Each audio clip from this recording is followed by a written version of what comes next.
I heard that I had a question to do that. You ready, Mike? Good evening, everyone. I'd like to welcome everyone to our regular city council meeting for the city of Kermit, Texas. It's October 23rd, 2025. It's 6:32 p.m. We are located here in the council chambers of Kermit. If you don't mind, we'll stand to our pledge of allegiances and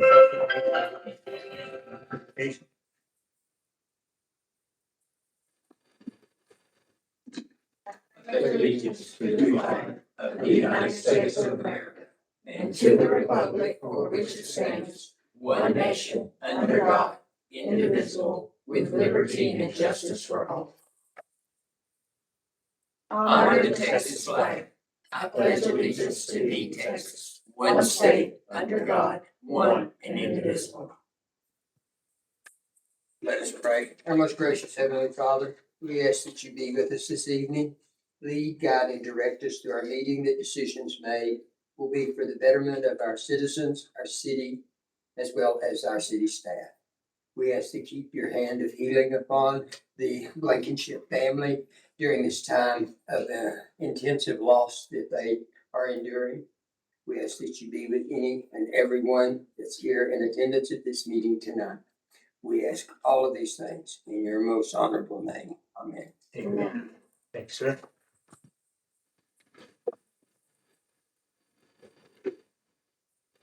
In consideration of the guests that we have, we're going to jump to new business item 10, sub item E, and welcome Mr. Tommy Gonzalez, I'm sorry, to come up and talk about a 5-year strategic plan. Tommy? Thank you, Mayor, Council. Appreciate being here. I've provided the city manager with a written report, comprehensive strategies initiative summary report that includes the strategic plan, key performance indicators. It also includes, I think you might have a copy of that. It also includes a 5-year budget forecast. I'll be going over that today, as well as another program, Little Things That Matter. I'll share that, go into detail. And then All Eyes on Permit initiative, and then a holiday program for 2026. So I'll be going over all of those things, and it's in relation to the strategic plan, and key performance indicators are called KPIs, and these are performance indicators that are put in place across organizations throughout the business sector. They're used also now in city government as well. So a KPI is something that you can measure, something that you can achieve, and you can have operationalize your goals. Is designed to be accountable and be able to track performance. And it's also giving you a way where you quantitatively review the different results. KPIs align with the strategies, and again, you're able to be more accountable and resource different allocations in the budget. And it's a way where you can constantly make improvements throughout your organization.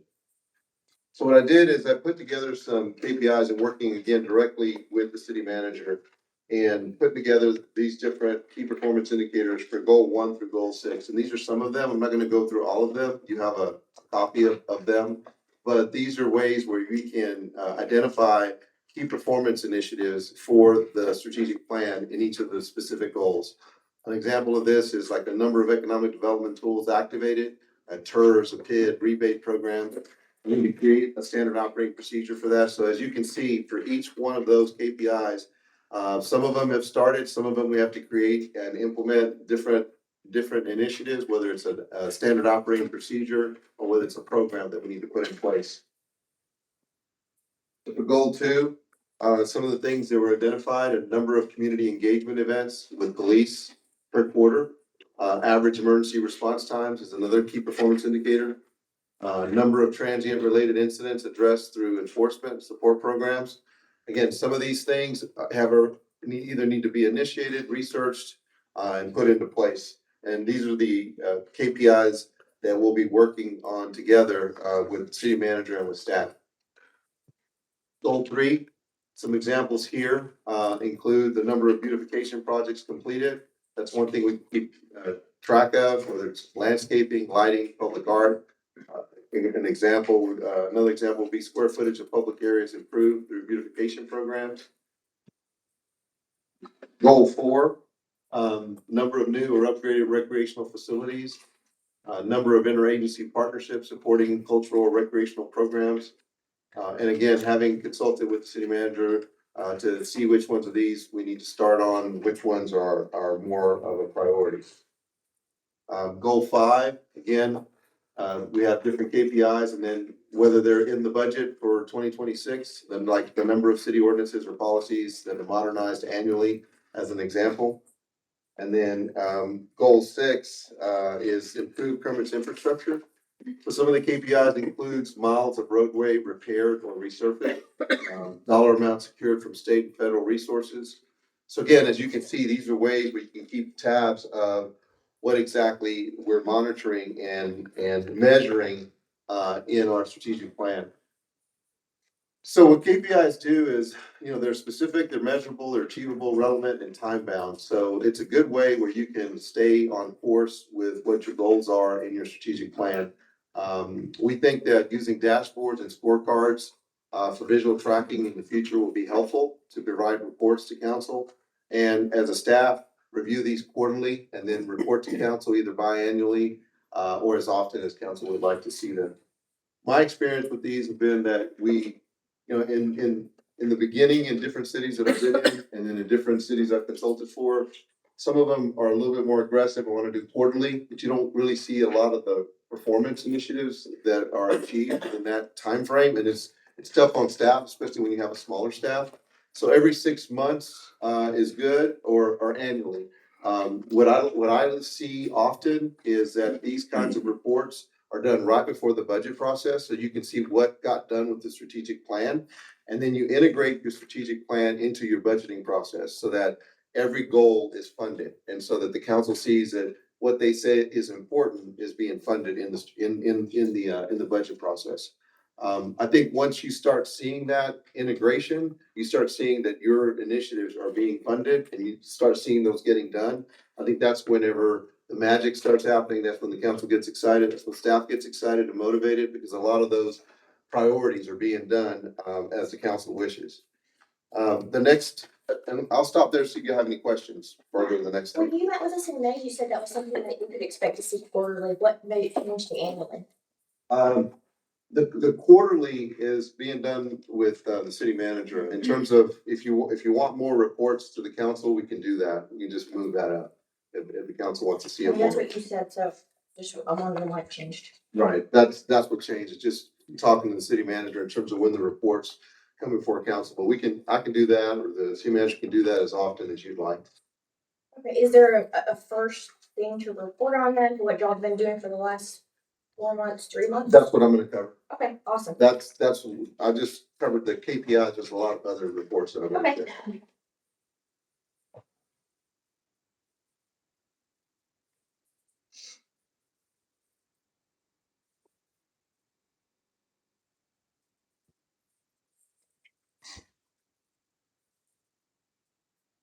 Okay, to your question, great question. So in the strategic plan, the KPIs were important to put in place first, and then to look at the long-term financial planning for the city of Kermit.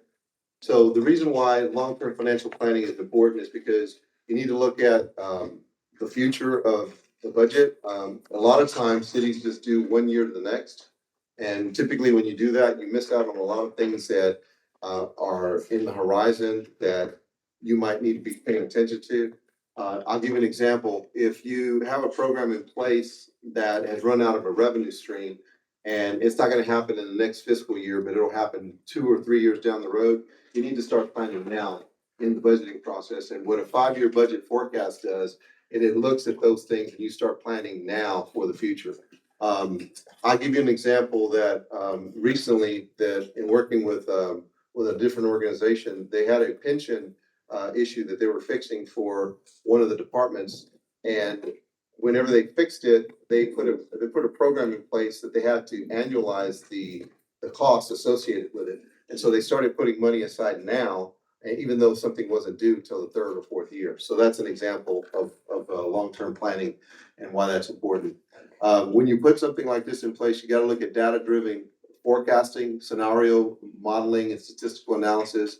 And also you have to design for different types of emergencies that might take place in the future.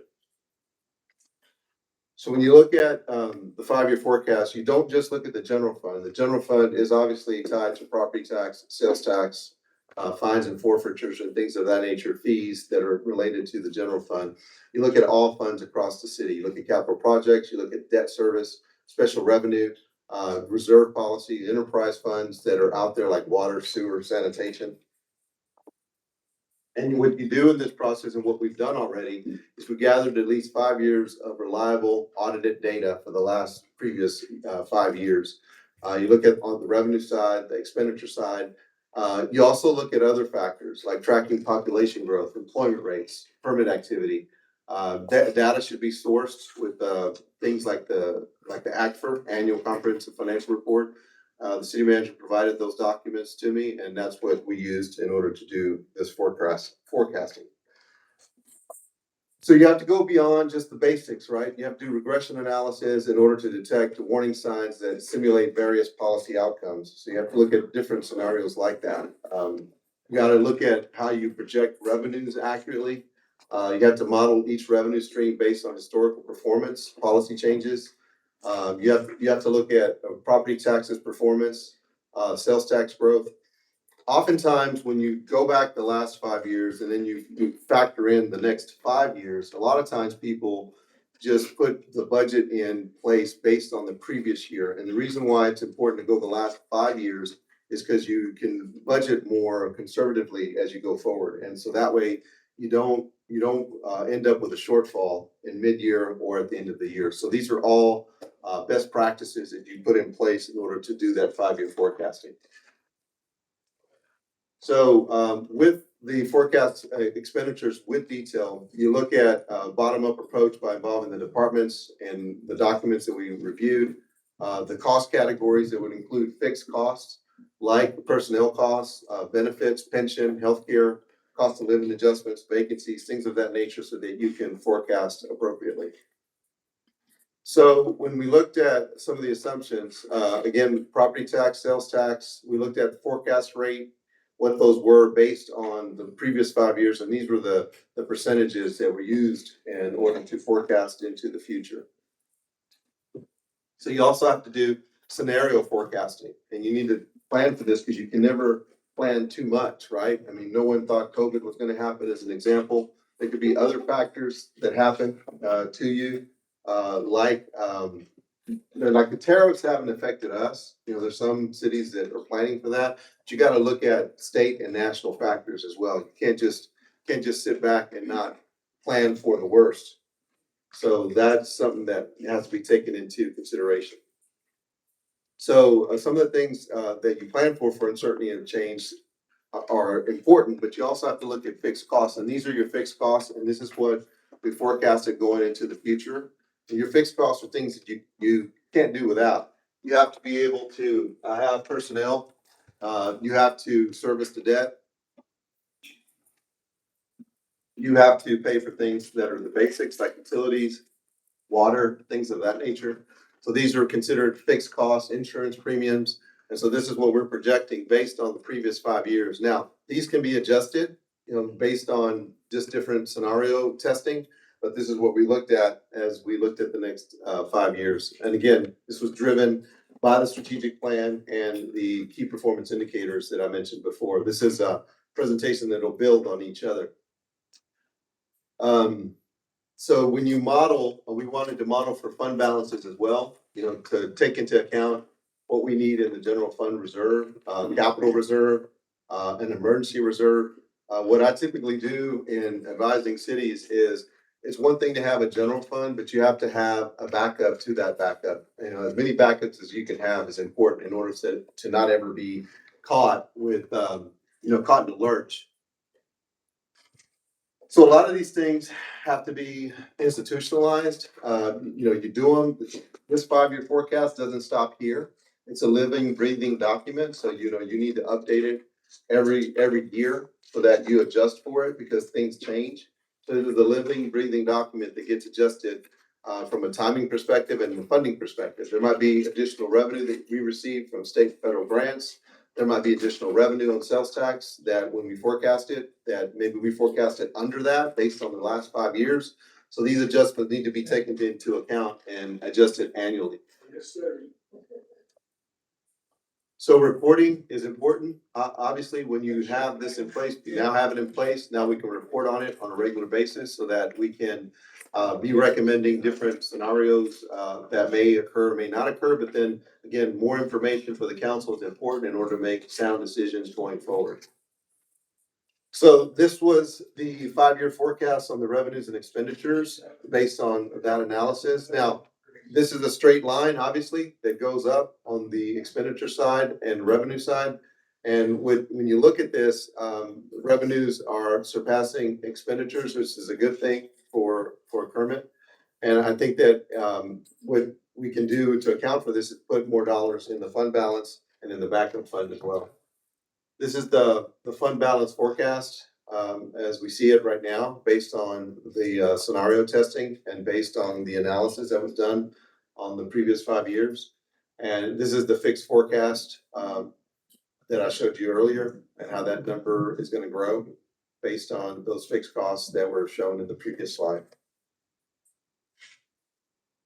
So again, a 5-year forecasting framework is important for us to have in place so it can be modeled against the strategic plan. And so a lot of the council's objectives can get done and you can count on them so that you can know what to expect and know the level of risk that you're undertaking. So the next thing I'm going to share is another program, and this other program is one of the customer service initiatives under one of the strategic goals.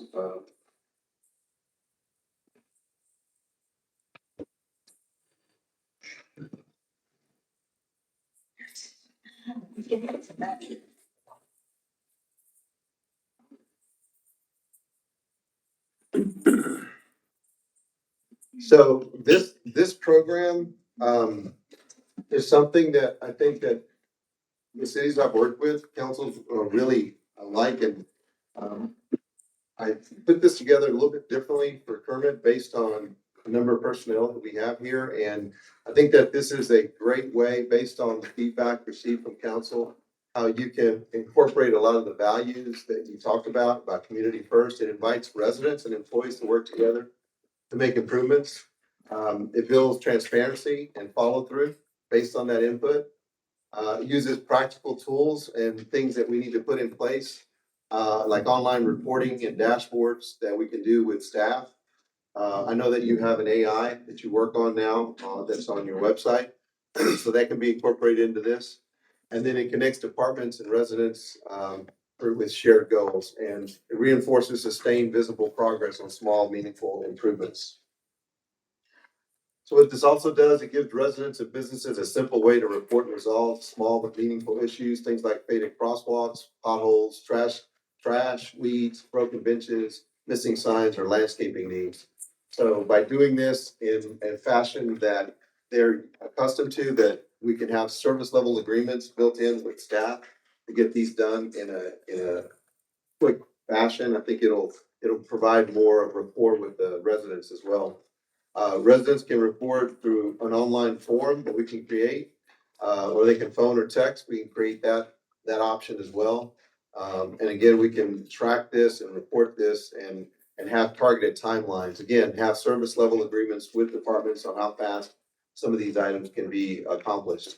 The categories again that are included are listed again on this particular slide there at the bottom. So later, as this gets phased in to and gets more sophisticated, we'll be able to show the number of requests received, average response times, examples of completed projects. So again, that'll be another thing that can be shared with the public. And then residents who report this can receive thank you notifications as part of the third phase, recognize them as community champions, do that through newsletters. Program can also be extended to employees. And again, these are the ways it impacts, the strategic goals, that are outlined in your strategic plan. These are some example use cases where staff can identify overgrown weeds on a median as an example. A bench at a park is broken, repaired, and photo shared on dashboard. And then again, the message to the community is that little things matter. Committed to fixing small problems quickly because some of the small changes make a big difference. And this can be tied into the next program that, pull this up.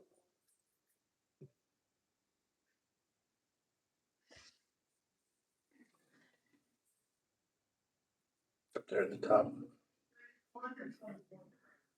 See, that's, yeah.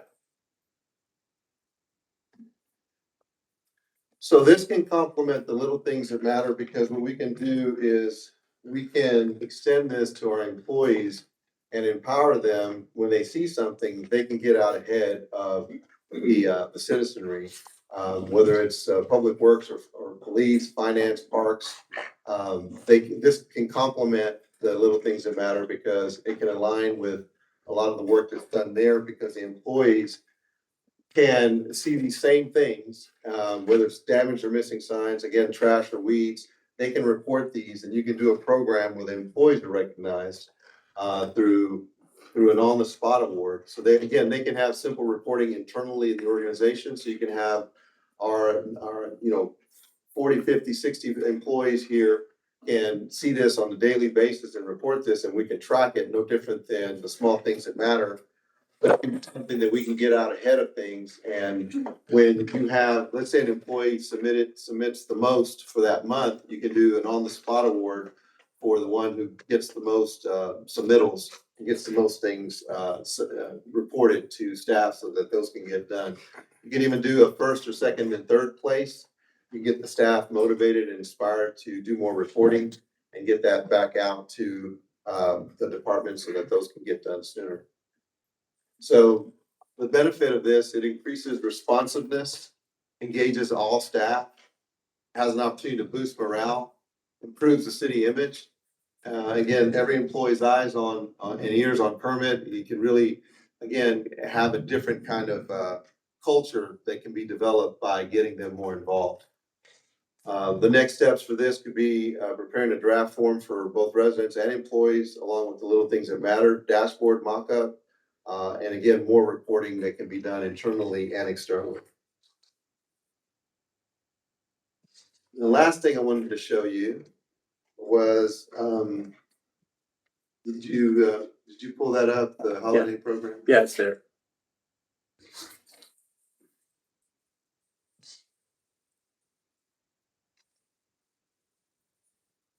Maybe it's not. Just go to my email, Tommy. Right there, yeah. Okay, I got it right here. I see it. Just drag it over.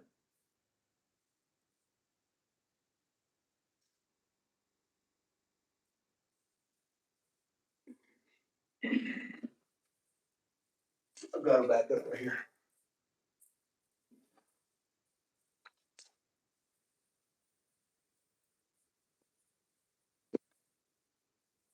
I think I got one on the other side also.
So I've been working on this for a little while with the city manager, and we're working on it to try to see if we could get it done this year. I've done this in probably 5 different cities, and they've really kind of transformed downtown. And so this is what it would look like in Kermit, a holiday program for 2026. So this is just Oh, this is just a mock-up. It doesn't mean. you're killing us. It could That was look- damaged and gone now. Yeah, is it? Yes, Uh, we had a bad Oh, that's- storm. Yeah. Uh-huh. So you could do this as well. Do that, Oh, yeah, look at that. you do this at night, this looks amazing. Those are big snowflakes. So that's just a quick little mock-up of what it could look like. So if you can just imagine that with, with it being dark, right? And it would look pretty cool.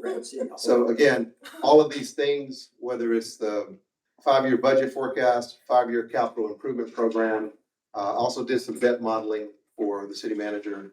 And then the different programs that I shared with you, the little things that matter, All Eyes on Kermit, the holiday program, all those 5 programs. We need to do more reporting, Councilwoman Short, and I will do that. But there's a lot going on. It's been a pleasure, and it is a pleasure working with your city manager. He's doing a lot of great things here. And we talked about how implementing a lot of these things and putting them into action can go as fast as they want to go. And working with his staff to make these happen, and again, doing more reporting. For you. Nothing started yet, to be clear. Yes, the I mean, 5-year, you're. the 5-year budget forecast, Nothing with our staff. not with your staff, just working with the city manager. Well, and understanding that some of the KPIs that he talked about in the community aspect, we're currently doing, as an example, Reclaim Kermit. That's one of the KPIs that we would report on. Some of the things that we talked about with the employees knowing, while we're not doing it as a measurable metrics for us at this point in time, it has been a constant conversation whenever we have our quarterly meetings, is that, if you see something, report it. You don't have to work in the street department to try and report a pothole. And so while there's not any measurable dashboards or metrics that we're using on dashboard, that discussion is already out. And so a lot of these that we're discussing here, we have not created an SOP for it. We've not created something that's measurable, but the ball is rolling on several of these KPIs that were talked about. So, and I had sent Tommy a list of it. He's like, yeah, you're doing a lot of this already. We just now need to put it in the form of some type of SOP or something that's measurable and can be viewed by the council and by the citizens to say, this is what we're doing, and they can go out and take a look at it and they'll know. But I think you pointed out something, you're spot on. I think a lot of the reporting, a lot of the information flow internally and externally, that needs to flow out now. But as far as what's been done, the 5-year budget forecast, 5-year capital improvement program, the debt modeling for the debt that you're looking at, those 3 are big ones, and those are things we're focusing on first. What we also started talking about is we were talking about the things he's been doing on the website with the AI, and then what he just mentioned. So these 2 programs formalize that, and it gives you the ability to report out on it. And as far as this is concerned, this is done. It's just a matter of whether council wants to do it, whether the city manager wants to recommend it, and how elaborate do we want to get with this for 2026. But so you have 4 things done, and the 2 other programs we're going to work on. And I think those 2 programs and what the city manager just said, I think you're gonna see a lot of ROI, a lot of return on investment on the people's time and effort and reporting. Cause that's when the little things start happening that are kind of big things.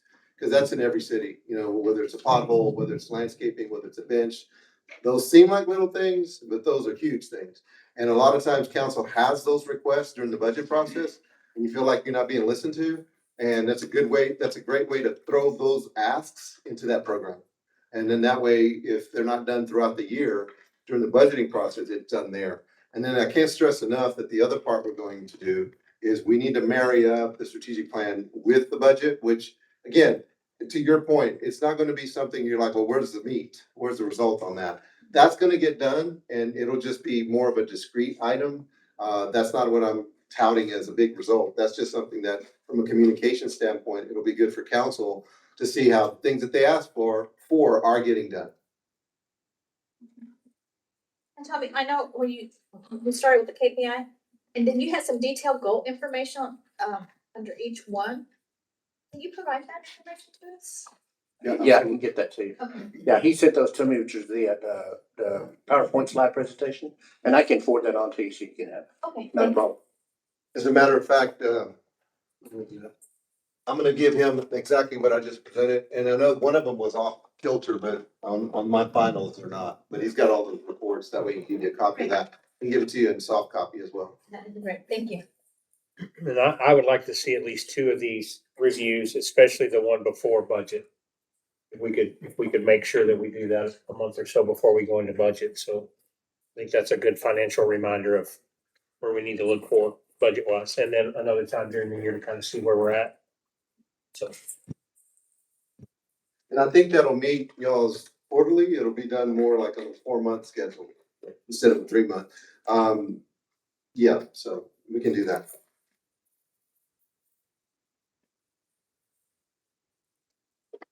Any other questions or comments? Greg? Sorry about breaking your heart on that one side. That's okay. Yeah, the last big storm we had. We gotta get creative now. We gotta get creative. Maybe I the like county this will put one. it back up. Yeah. Thank you so much for that. Thank you, sir. Yeah, no, thank Appreciate y'all, it. no, thank y'all. I'll call you. Be careful in the storm. Yes, sir, I will. I am going to do a special recognition and then we'll move on to Miss Tony Salinas. Tony, I'm sorry I missed that. I would have had you go first. I'm sorry. Well, item number 4 on our agenda tonight is a special recognition of October 2025 being Breast Cancer Awareness Month. And I'd like to read this recognition. Whereas October is recognized across the nation as Breast Cancer Awareness Month, a time dedicated to increasing awareness of the importance of early detection and prevention of breast cancer. And whereas breast cancer remains one of the most common cancers among women and also affects men, impacting families, communities across the country.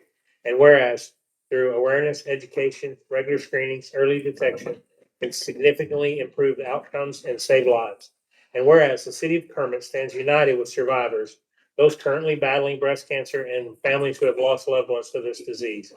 And whereas the city recognizes the dedication of healthcare providers, researchers, and advocates working tirelessly toward better treatment, prevention, and ultimately a cure. And whereas the city of Kermit encourages all residents to support efforts that raise awareness, promote screenings, and provides hope to those affected by breast cancer.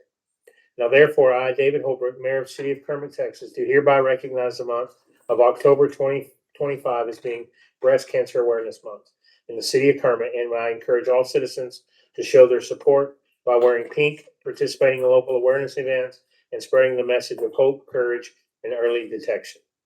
In witness whereof I have hereunto set my hand and caused the seal of the city of Kermit to be affixed this 23rd day of October 2025. So thank you all for that. Moving on, item number 4 is public comments for items that are on the agenda. And Ms. Tony, you can come on up if you'd like.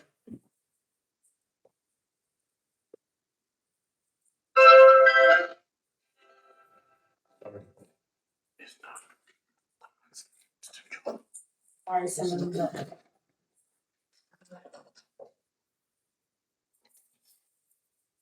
We'll do that in a minute.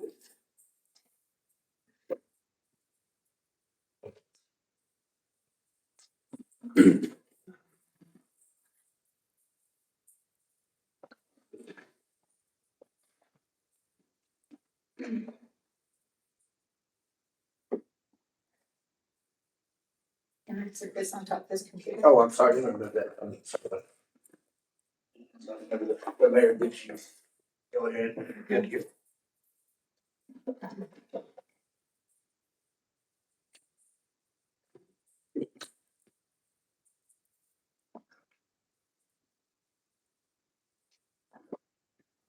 Three minutes.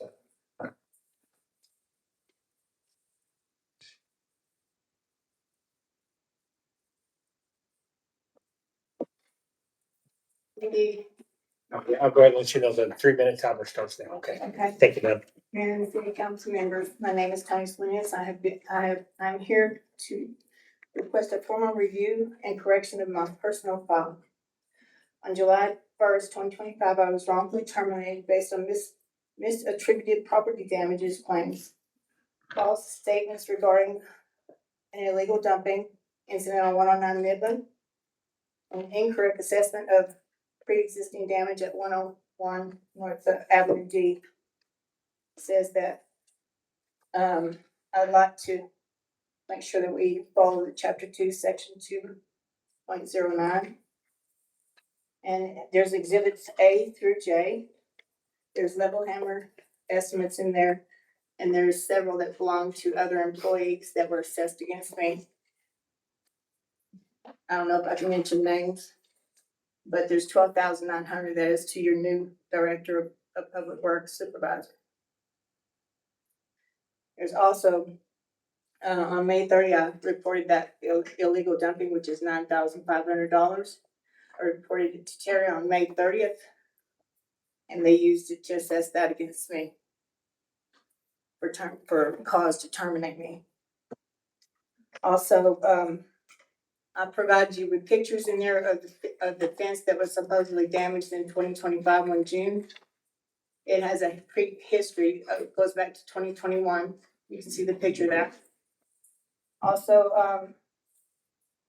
I have experienced a disparate treatment, retaliation, gender-based discrimination, and hostile work environment since June of 2024, which is reported, and you have it in your documents, all the text messages, everything. Also, I was told to suppress going into the speaking with mechanics, no phone calls, no verbal conversations with them. I was restricted where no other employees were made to do that, to be able to perform the service in town for the city of Kermit. Also, if you look at H, some of you may not have that because in Kermit we don't have a supply store here. So there's an exhibits H, A, and G, which illustrate all the text messages I had with all these gentlemen right here in regards to retaliation, the hostile environment I had to work with every day with Miller. I'll go ahead and name him.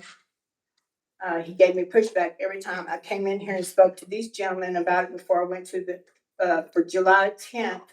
I have a video if you'd like to see it. I also have one the day I got terminated by this gentleman right here. There are some major issues with how things are conducted, and I was not given due process.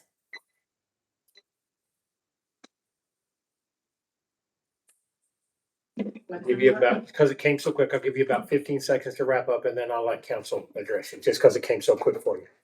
I'm sorry. That's okay. I just wanted you to be able to I was wrap getting up. nervous. You're good. I'd like my personnel file corrected and these charges against me removed. And I expect that you guys will be fair in regards to that. I don't want this on my record. I didn't cause $48,650 in damages. There's $42,450 that are to employees you still maintain. I'm not the person that did the damage that they terminated me for. Council, you have any questions? Restate those addresses that you said at the beginning. It's 109 East Midland, 101 North Avenue D. There's a whole list of invoices that are from Level Hammer. And they're under Exhibit F. And I've gone line by line and shown where Mr. Ramos libeled me on every aspect of this termination letter. And I've sent him certified letters, TPIAs to him that he has refused to answer to. There are several of them that are documented here that I've given notice to you that you haven't responded. And they were critical for my understanding of what I needed to do to get this information to you correctly, but I was hindered. Anyone else? The only thing I do want to say is Mr. Caesar here told me that he only takes phone calls. He does not have any record of the damage dates on these fences. He has no record, No record. No. but they're here. he used those to terminate with. And let me clarify this. And your request is to have the misattributed damages removed. Yes, and also the fact that I have had to deal with suppressing my ability to go into the shop over here as a woman, to go in the shop and ask for assistance to get things done. I was also told that, when I first came on, that the other drivers don't help her. She needs to learn it all on her own. Don't tell her where the grease points are. Don't tell her nothing. Don't help her. Now that's hindrance. And I've asked for manuals and they wouldn't get me manuals for the truck, but say at the same time, they would say, well, you just need to go on the internet and find it for yourself. It was retaliatory from the day one that I went. Is this written or verbalized? You're gonna read a lot of it, ma'am. It's all there. I've got every text. I have a book this big for 18 months of conversations that we've had in the field. Thanks for putting this together. It's a lot of Yes. information for us to be able to Yes, sir. process right now. Yes, sir, I understand that, We appreciate you, and I know it's a big step. but I've been wrongfully terminated and you're gonna see that. You're not all asking for your job back, you just want this clear. I want to be corrected according to the EEOC, whatever their guidelines are gonna be, because I'm not stopping here. If I don't get my records cleared, I will go further. Thank you, ma'am. Thank you. Thank you.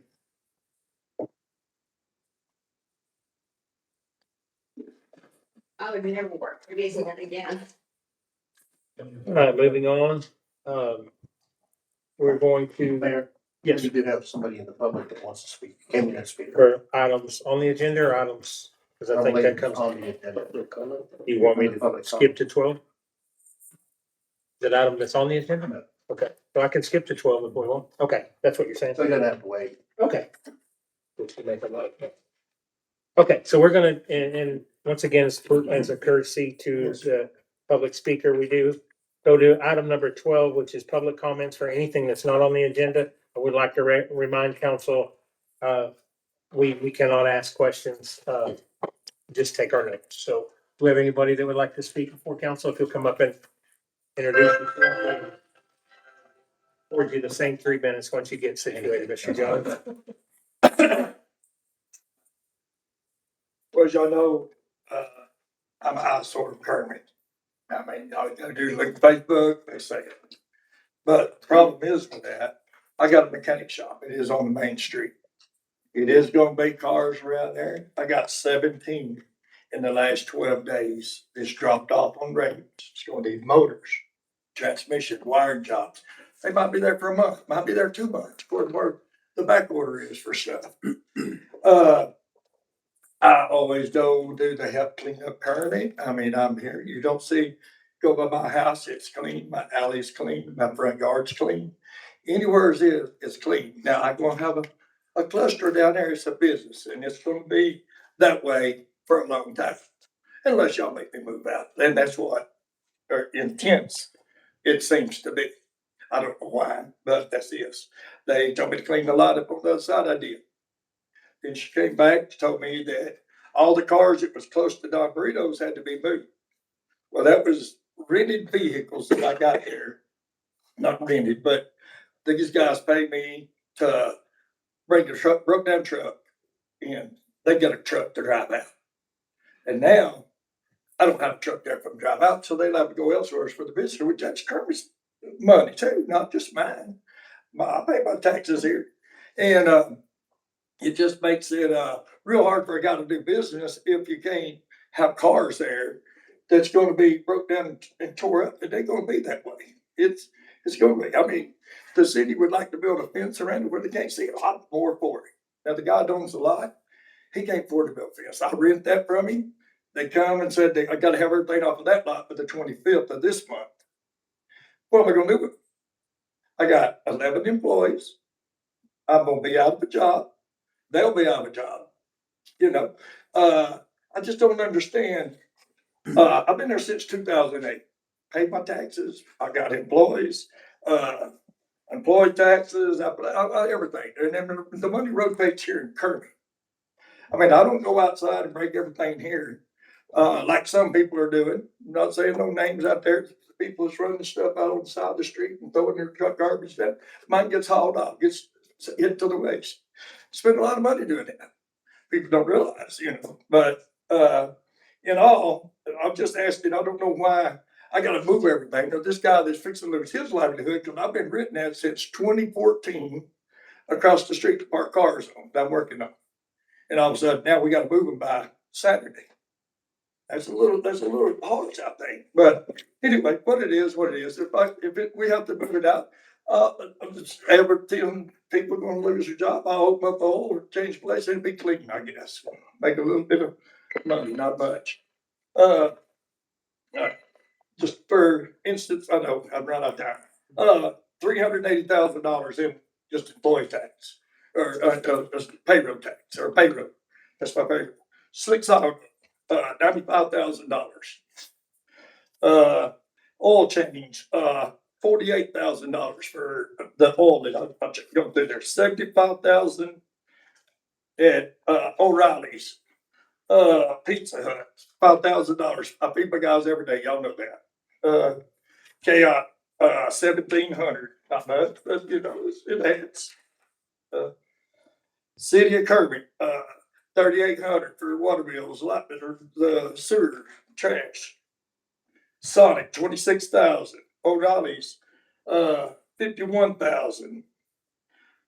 Sonic Ford, 4,000, which they ain't been there very long, but advertisement, going back to giving to the school, the black to the blues. I spent $5,869 from, now that's year to date, all this is. That's from now until September 1st.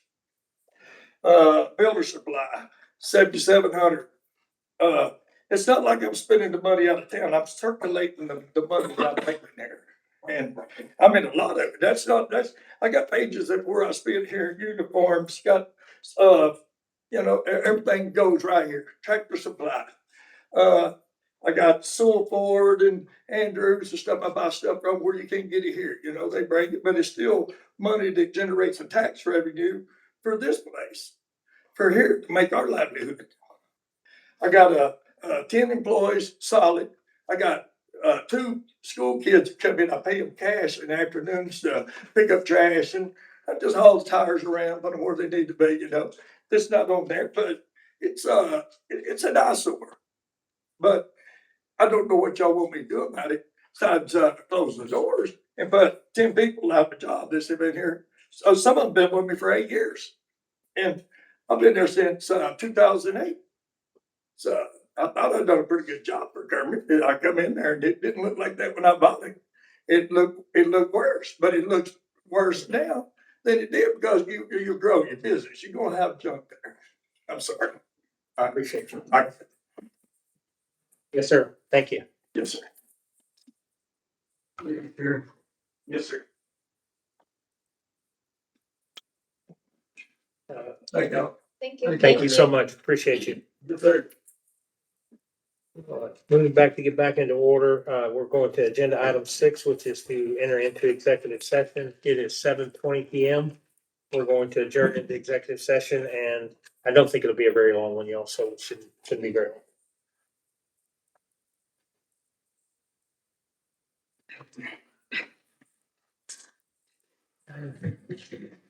Did I get that?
All right, Daisy.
All right, it is 8:04 PM. We have adjourned from executive session. Is there any items that need to be taken in executive session, council? I don't believe so.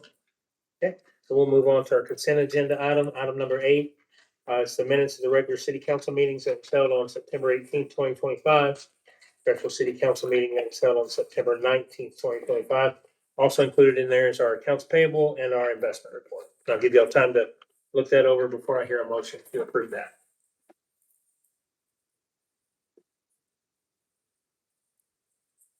On the September 18th minutes, on the last line, it starts the word enrollment. And it has 2 O's.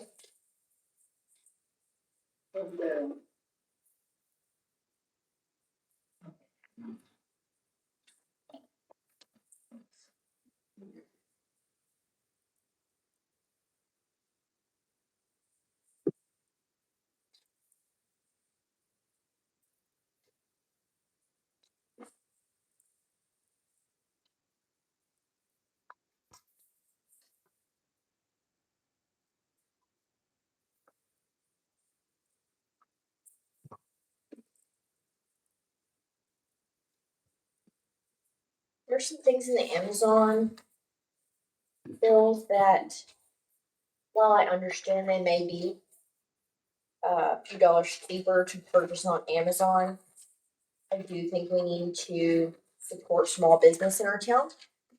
We need for small business owners to be able to pay their water bills and their taxes. And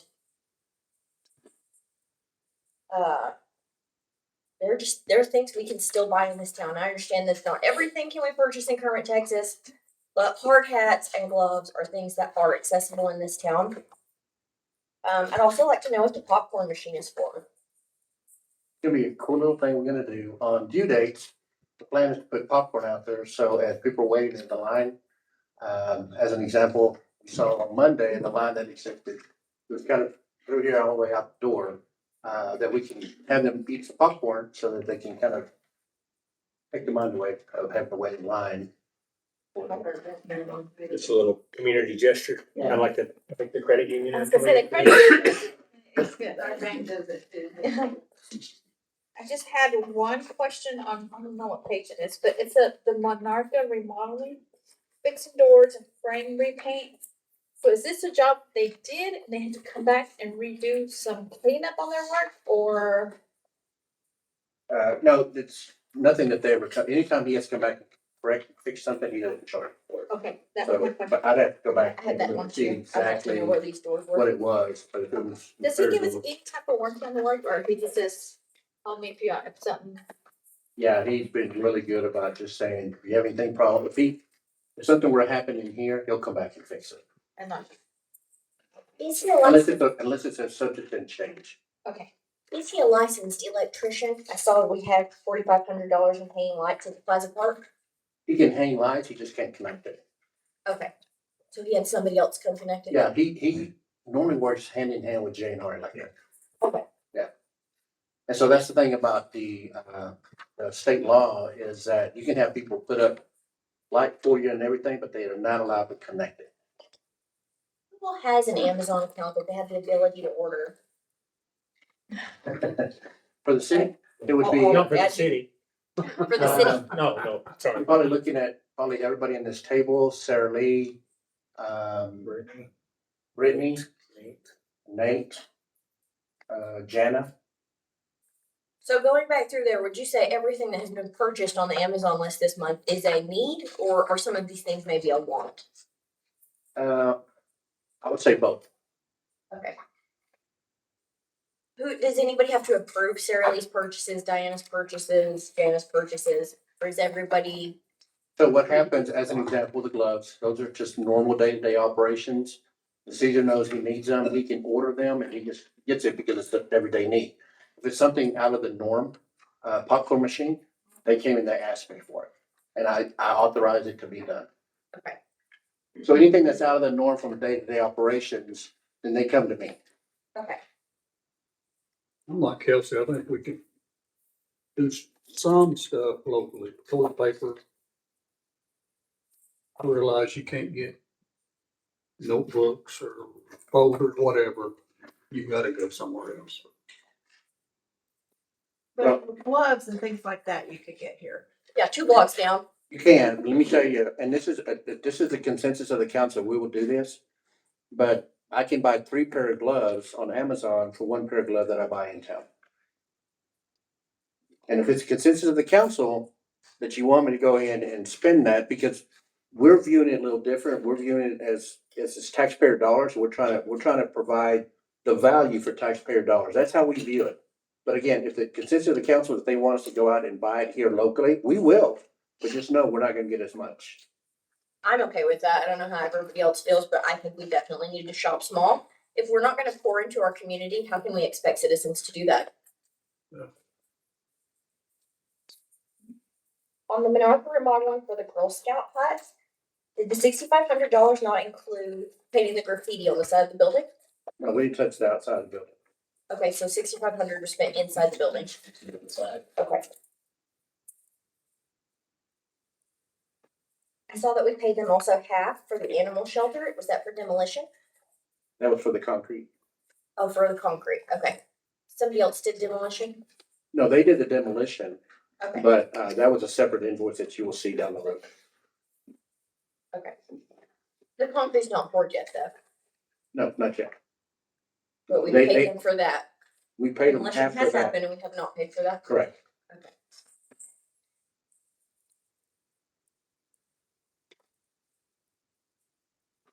I saw that we bought a 60-inch Z Master Toro. How We many? bought 2. 2. Fantastic. Yeah, we bought 2. And we had budgeted in last fiscal year for 2 new mowers, so we went out and bought them, Toros, 2 Toros. Be used wherever. In the parks, yes. I'm appreciative it's not John Deere. On the next page, there's a blower for $2,700 and it's listed under repairs. Please tell me that it's just a new blower. And that was for what vendor? That was for the John Deere. South Plains. South Plains Implement. That was for the blower that one of our new John Deere, the grass got hard up in there. And it blew up, it burned out the blower, so we had to replace the blower in the. That's what it Okay, so it's not actually a blower, it's a part of a mower. Part of it. Yeah, the park, yes, ma'am. Yes, ma'am. So those John Deere's, the tube has a blower in them and it Okay. pushes that grass even further. So it's one of those. When Judy Okay, and I were out mowing, it was a button you had to push and it turned on an extra suction power. okay. Portion of the wet grass into the bags. Yeah. And the bags I are probably for wanna all turn it up. mowers? Yes, ma'am. It's kind of school lights. It was on the Blind J lift station, they said school lights, is that something to track the school zone? For Jane on? Yes. I Yeah. know they were having trouble with the ones The on ones in East front of Avenue. D, in front of the high school, right? In front of these? Caesar, the one we went and met Kitty over there in front of D. The ones that weren't flashing. Oh, yes, yes. Oh, that was a school safety light. Oh, yes, yes. He had to reprogram some of them. Oh, okay.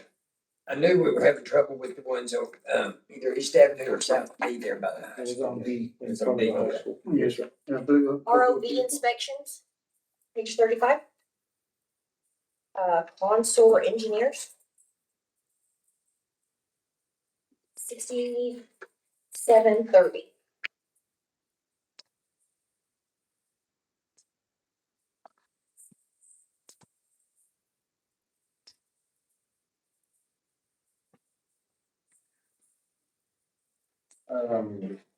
Consort engineers, RP inspections.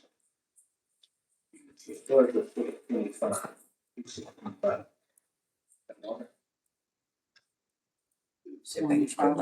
What about with water? Yeah, so that has to do with water, what about has to do, and we'll find out, we'll double check for sure, but this is in the water department. So that's what it may have to do with something with our tornadoes or something out in the water department. Okay. I can double check that. We spent a lot of money with Premier Waterworks. What are these extras for? Well, they were all part of the meters that we put in. And so what happens is that they build, so when they went out and they did all the meters, then they would come in and they say, okay, well, you have not enough of these meters, so we have to charge you more for that. And then they got credit on some other meters that we had too much of. And so it's kind of going back and forth and stabilizing out. That's what it is. So that's why it's going back and forth. Is that finished up? We are probably about 93%, 93, does that sound good? Percent done. We actually had a call today with Premier Waterworks because we're trying to get the contractor back out. He still has some 3-inch meters, 2-inch. 2-inch meters, yes. And some of the larger ones. too. Some of the other larger ones, 6-inch. He still hasn't finished those. They had, I don't know if they fell behind or what, but they left to do another job and they're supposed to come back 1st of November to finish up. I don't know what page you were talking about, but yeah, I've been ordering more parts from Premier Waterworks other than Western Drain. For example, the parts that we needed to fix that 12-inch people at the front. That's something that they got for us, and they also used a lot of landed extra parts for the bigger meters that they installed. Okay, that's what the We've been plans using are. them. Yeah. Have we done a billing cycle yet on the new meters? We did 2 already. The first one was probably about half and half.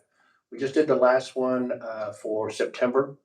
And while it was cleaned up, there was still some crush that they had to go through there to make sure.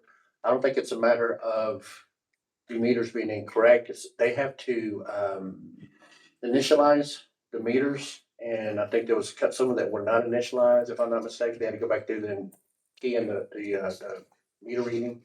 And so in November, we'll have another billing cycle. And I'm hoping by that time we'll get closer to getting 100%. Now, we're still missing some of these meters that haven't been installed. Yeah. And have our clerks been trained on the new meters and all that? So we'll be seeing an education pushed out to the citizens pretty quick. Yeah, when I talked to Ronnie Moore, who's the president of Premier Waterworks, I asked him about that. And he said, Mike, once we get everything done and complete, everything's finished, then we'll push that out so that we know that 100% every time they go out there and look at that meter, it's correct. We want to make sure we get all the kinks out first.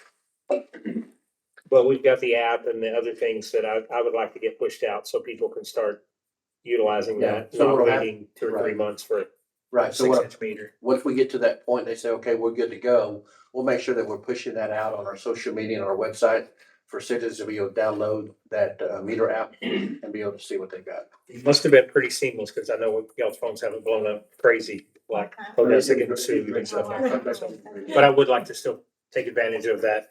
On page 41, Rachel and Becky went to some kind of training. Is this for training? They did training down in Corpus Christi, right? Corpus Christi?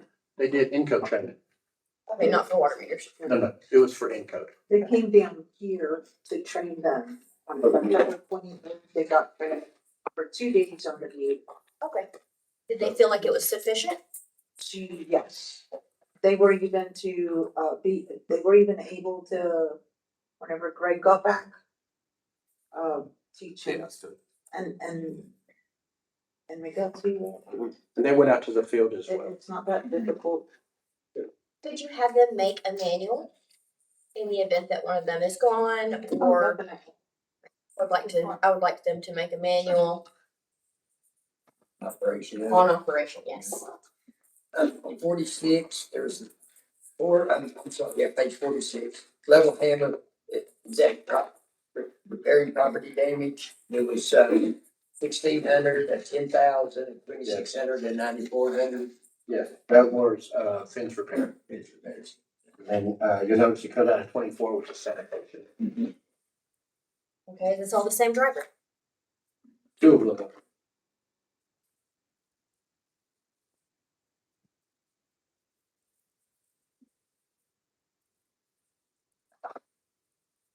Like on the water meters, are they gonna make a run through town?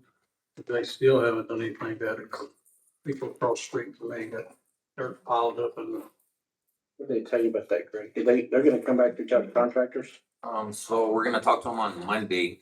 And we're, was hoping we talk to Ron about that, so before, they haven't, quite finished any, we haven't told them that. They're in town, so as soon as they get back with us, we'll have That guy's disabled and can't. And for lack of a better word, we're probably gonna have like a punch list that we'll go through.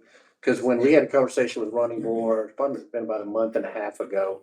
And we were talking about that. We talked about the boxes still being raised, the dirt being there. And he said, and the holes and stuff, he said, yeah, he said, when we finish, we'll make sure we go through all that and get everything done the way it should be. So he's already committed to making sure it gets done. You get that address for Greg and maybe we can get a crew to go over and Just fix know it. it. Cross the street all Yeah, the time. if we can get a crew to go by and take care of that one for that gentleman. And I just had one thing, as far as purchases, I'm kind of on a different outlook, just use at your discretion, that's my recommendation. I know, you gotta run a business, I know we gotta provide gloves, so I think purchases at your discretion.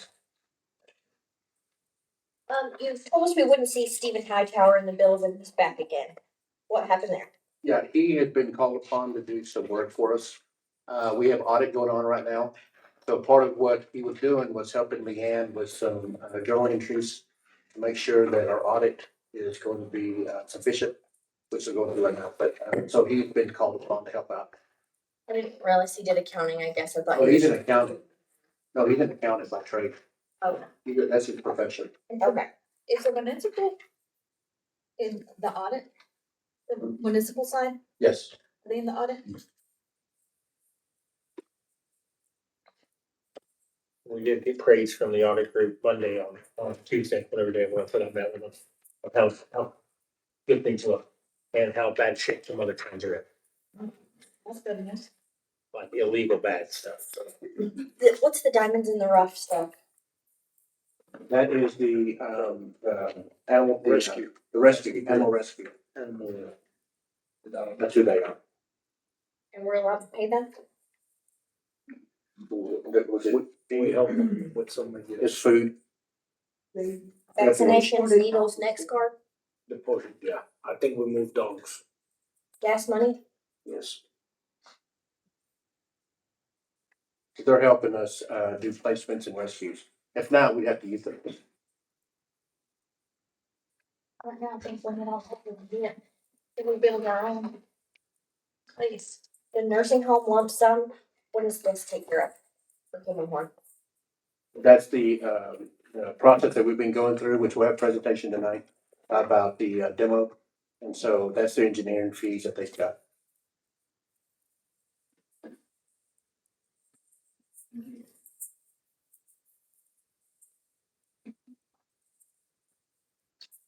Not to rush you, but any other questions on the consent agenda item? Make a motion, we approve consent agenda on A, B, and C. Okay. We have a motion and a second by Mr. Treadwell to approve the consent agenda items A, B, and C. All in favor? Any opposed? Okay. Now moving on to old business. Item A is discuss and consider approving ordinance 2506 on second reading. This ordinance regards the City of Kermit, Texas Municipal Retirement System benefits. One, it provides for an increase to the employee contribution rate. And two, adopting annually accruing updated service credits and transfer updated service credits. And also annually accruing annuity increases, also referred to as cost of living or COLA for retirees and their beneficiaries. You all have that second reading in front of you. If somebody wants to look at that over and make a motion to approve the second reading. Make a motion to approve the second reading of article ordinance number 25-06 as presented. I'll second. Motion second to approve the second reading of ordinance 2506. All in favor? Aye. Any opposed? Thank you. Moving on. Item B is to discuss and consider ordinance 2507 on its second reading. And this is our proposed fiscal year 2026 budget for the city of Kermit.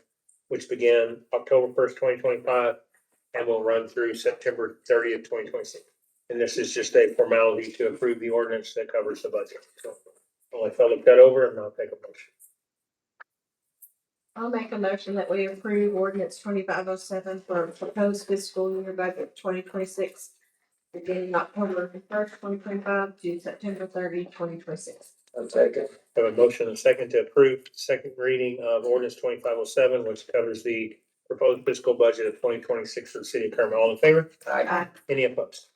That motion carries. Item C is going to be discussing consider ordinance 2508 on its second reading. It's a proposed tax rate of 0.334750 per $100 valuation, levying municipal ad valorem tax for the use and support of the municipal government, city of Kermit, Texas, for the fiscal year 2026. That began October 1st and runs through September 30th of 2026.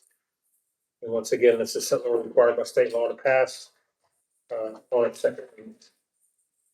Make a motion to accept ordinance 25-08 on its second reading as presented. Second. We have a motion and a second to approve ordinance 2508 on its second reading. All in favor? Any opposed? Thank you.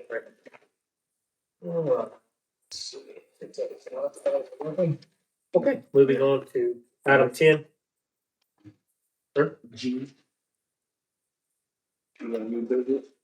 G on new business. On old business? G on new business. I really would like for him to stay. I am going to apologize again. This is twice. Sorry, I overlooked you earlier. Item G, we do have a presentation for professional services for Park Hill, Smith and Cooper for our water line replacement plan. If you don't mind, sir, come on up and we'll get you kicked out. Just because Mike likes you. I've enjoyed being here. You gotta hang around. Mayor Council, I'm bringing before you a professional service contract with Park Hill, Smith and Cooper. We've been in discussions with, primarily Tom Kerr, who's with PSC, about reviewing and taking a look at the water lines within the city of Kermit. It's item G, but you also received a map that was sent on to your place. It's a larger map. Tough to see, but this is the map of all the water lines that exist in Kermit. The one thing I want to make note of is the table to the top right. This is a breakdown of all the 2-inch, 4-inch, 6-inch, 8-inch, 10-inch, 12-inch, and then what they consider a combination of 6, 8, 10. We don't really know exactly what it is, but it's one of those three. This is a discussion about replacement of the water lines in Kermit, which include the valves. I can tell you this, that this would be a multi-year project. I know. And as you see in there, the price tag of replacing every single line, every single meter in today's prices is about $51 million. Now, we initially had a conversation, the way this conversation started was going through there and doing a replacement of all of our 2-inch lines. That's how we started this conversation.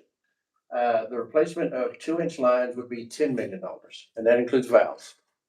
And we go on to the 4 and 6. As you can see, the 6-inch line is where we have the bulk of our footage in, and the total replacement of that would be $25 million. Although having a conversation with Greg today, he did mention that those lines are actually not bad, considering we don't have a lot of breaks in those. We do have breaks, and as soon as I say that, we'll have one tomorrow. But we don't have a lot of breaks in them. The primary issues that we have are our 2-inch lines. So I had began this conversation with Tom and about, and of course you remember Tom, he was the one that was kind of engineering our meter, the smart meters. And in the process of having this conversation, we began to start saying, okay, what's it gonna look like? We want to do everything. He's gonna do it, kind of go through his proposal, talk about it. Afterwards, I do want to talk about from the funding side, what we can look at, which will be a part of the conversation that we have. Thank you, Mike. Thank you for having me. Sure. We appreciate the opportunity to perhaps do this for you. And as Mike was indicating, and I've worked in cities for many years. I work for Park Hill now for about the last 2 years, but I used to be the director of utilities for Odessa. And before that, I worked in San Angelo. this type of thing is happening to all cities. I mean, this infrastructure is well laid. And I want to commend you on this council and Mike and Mr. Gonzalez on what y'all are doing with this forecasting of your funds and everything, because that's, city government is a business, and that's the way to make the best use of your dollars, is have those kinds of ideas on what you need. And I think this will play well into what you, to help you with that as well.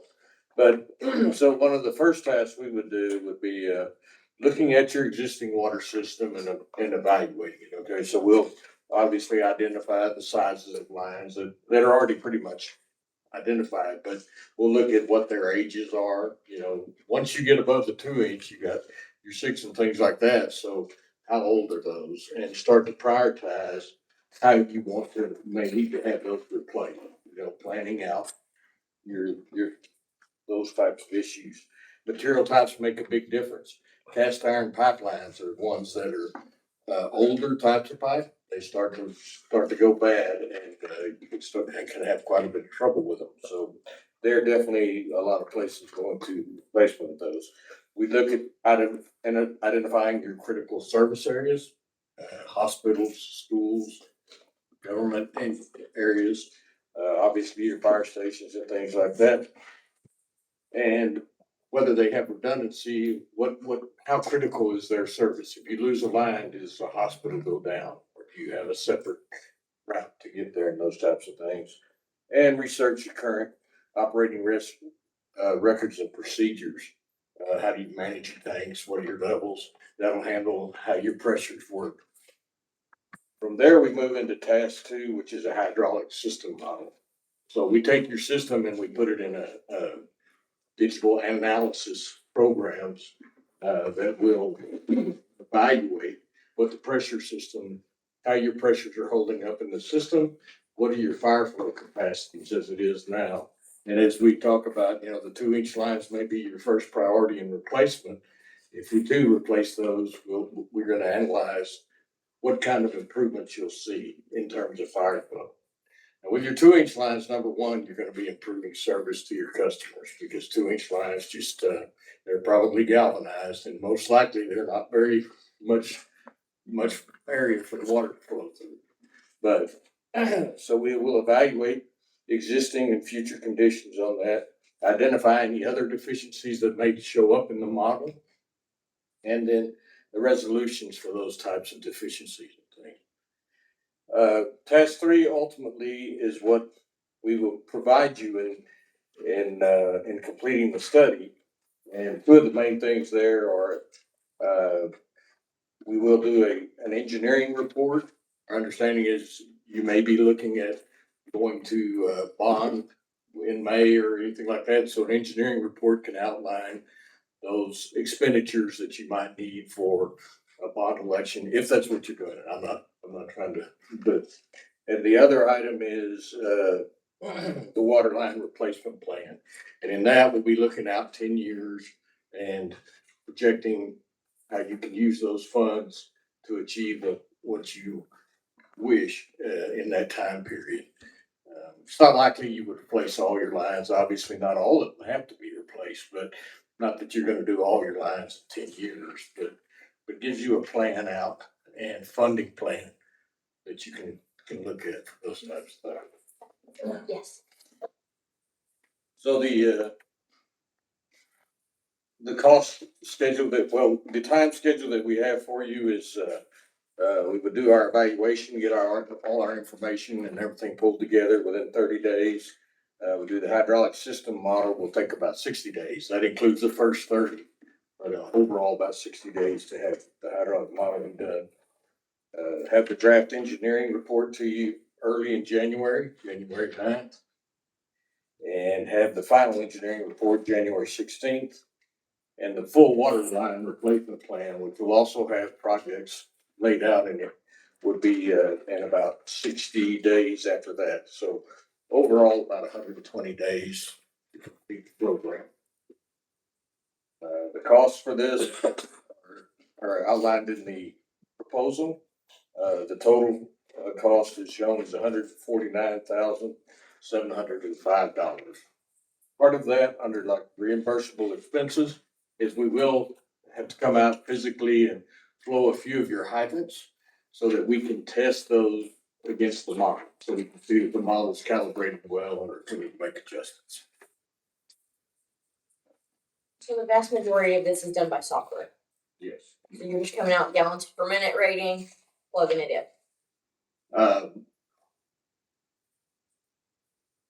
Yes, I mean, you have pressure conditions through losses through the pipelines and everything else. The model, we input all the information as to what the piping conditions are by age. And it's used in the modeling system to see how well your fire hydrants and all are performing and your services, should be performing. And it is done digitally. Can you Smart tell if too. something is leaking or can you tell if it's just corrosion? No, it won't specifically tell you if something's leaking. If You we know there's find, pressure loss. Okay. if we find an anomaly, we may be able to say, hey, there's a valve closed somewhere, or there may be something odd happening because we're not getting the model to fit. But, we're not, this type of analysis will not specifically identify leaks typically. You're not gonna come in here and vibrate all of our lines. No. Okay. No. And shake them all loose. Yeah, Okay. no. I don't intend to do that at all. Okay. Probably flow 4 to 6 hydrants at different times, not all at the same time, but you go set up, you put in a residual meter on one hydrant, and then you flow the other hydrant. That'll give you the flow rates, and we can, at the time, we will know what the elevations of the tanks are. That will kind of define what your pressure should look like and what your flow rate should be for the hydrant. I know the west side of town, their water lines, a lot older, the water lines on the east side of town. Some of these probably date back to the 1930s. Yeah. So those are early to mid 50s and early 60s. So that you're probably gonna get a whopper of a different reading from the west side of town to the east side. That information will help us a lot in terms of trying to plan that replacement schedule for you. The west side of town struggles so much too. Oh, yeah. And these costs right now, are those for total replacement or is there an availability like on the larger diameters to put liners, insert, use your existing 10 or 12 inch casing? Yeah, that's based on replacing pipe, putting in new pipe. Now, I will caution you a little bit on those numbers. Those are just kind of ballpark numbers. Once you get into the specifics of the locations of things, they can move, but they're just, On the schematic here, it's, 2 inch, 4 inch, 6 inch, 8 inch, 10 and 12. Then right underneath that, it's 6 inch, 8 inch and 10 inch as a combination. those lines, apparently we don't have definitive information as to whether they're 6, 8 or 10. And so it's kind of a group that says, hey, we don't know That's specifically. the unknowns of it. Right. 62 miles worth of total line. And it's not on any of our schematics, Greg? No. They went off with whatever water maps they have in the maps. So it's supposed to be. So once the replacement's done, we'll have updated sets, which is good. And valve locations and all that as well. Well, what kind of pipe do they go like with? Typically, unless you have a specific preference, PVC is a very durable pipe, very good pipe, and performs real well. So it's the most common in these sizes. This is kind of a goofy question, but okay, we go in and start replacing them and dig through the pavement, and then do we go back and do the resurfacing of like a city street or sidewalk or? It'll be a part of the entire replacement process. But an additional cost to this, correct? That cost should include a lot of that type of thing. What are the alternatives to PVC? PVC rots over 20 years, so. Yeah, when you get into, say, inside plants or places where you're really worried about heavy loadings on pipe, ductile iron is very good pipe. It's just more expensive typically than PVC.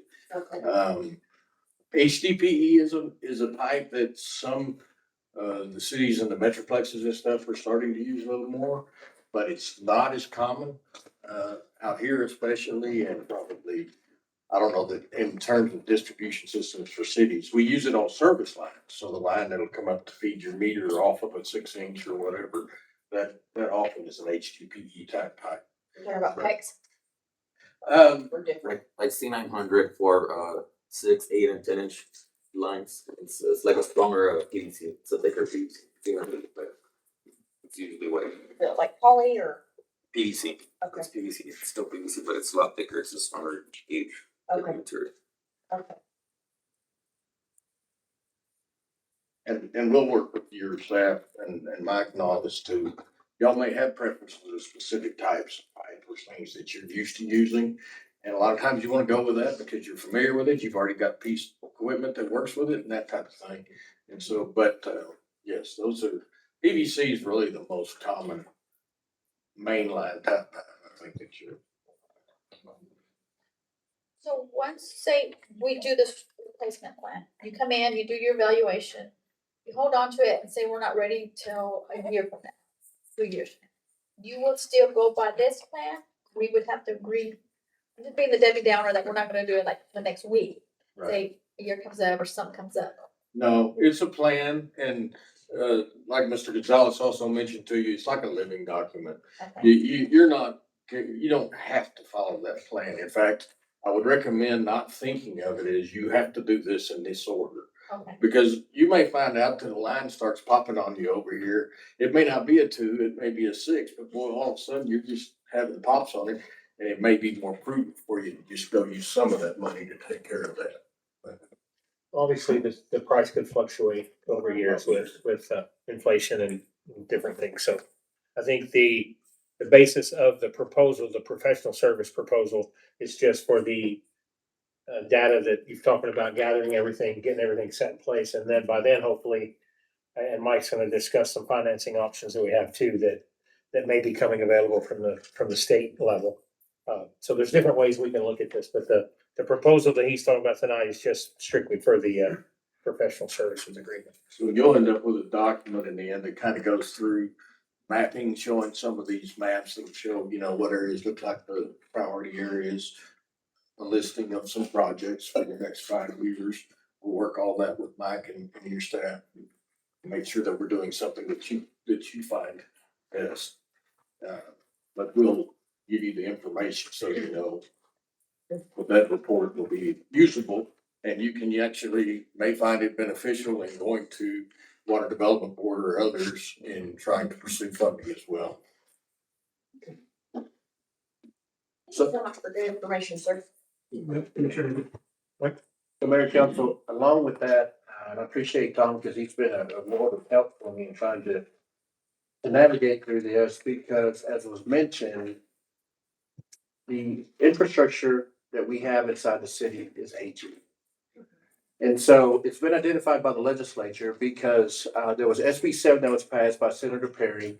But along with that, a supplemental portion of it is there's SJR 4, which is a Senate joint resolution that actually has a constitutional amendment attached to it, which will be on the November 4th election.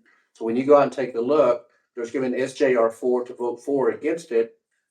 I highly encourage you to vote for it. And the reason is because that allowed for the state to put aside $1 billion for the next 20 years. Each year. For each year. So every year they'll put aside $1 billion to that. Now, the purpose of that is that money will be used and collected, and it's going to be set up in kind of a grant form for cities to begin to start tapping into and applying for grants. There's 2 purposes for that money primarily. There's some others, but the primary purposes is, one, is that they hope to be able to find new sources of water. And the discussions have been held about maybe brackish water and clean it out, or desalinization, of course with brackish too, but desalinization of pulling water out of the Gulf, desalinization, and then try and put it out into the system for people to drink. Very expensive proposition, but that's one of the things. The second pool of money they're looking at is that they're looking at providing assistance to municipalities, counties, any type of water development, water corporation that would help them replace aging infrastructure. And that's what we're talking about here. And so this money will be available for cities to apply for, which that's a part of what we want to do here is to apply for that money. But $1 billion over 20 years is 20 billion. And I can tell you, I was listening and read on a study that in order to fix the state of Texas water problems for new sources of water and also aging infrastructure, it's going to take 154 billion. Which means when you're talking about 20 billion, which is a lot of money, but in the long run, it's a drop in the bucket. It's still not covering it, which basically means that cities are going to be fighting for this money. Yes. And we will be also. This allows us to be able to use it, as Tom mentioned, to go to apply for those grants. The other thing we're allowed to be able to do is also to go to the Texas Water Development Board.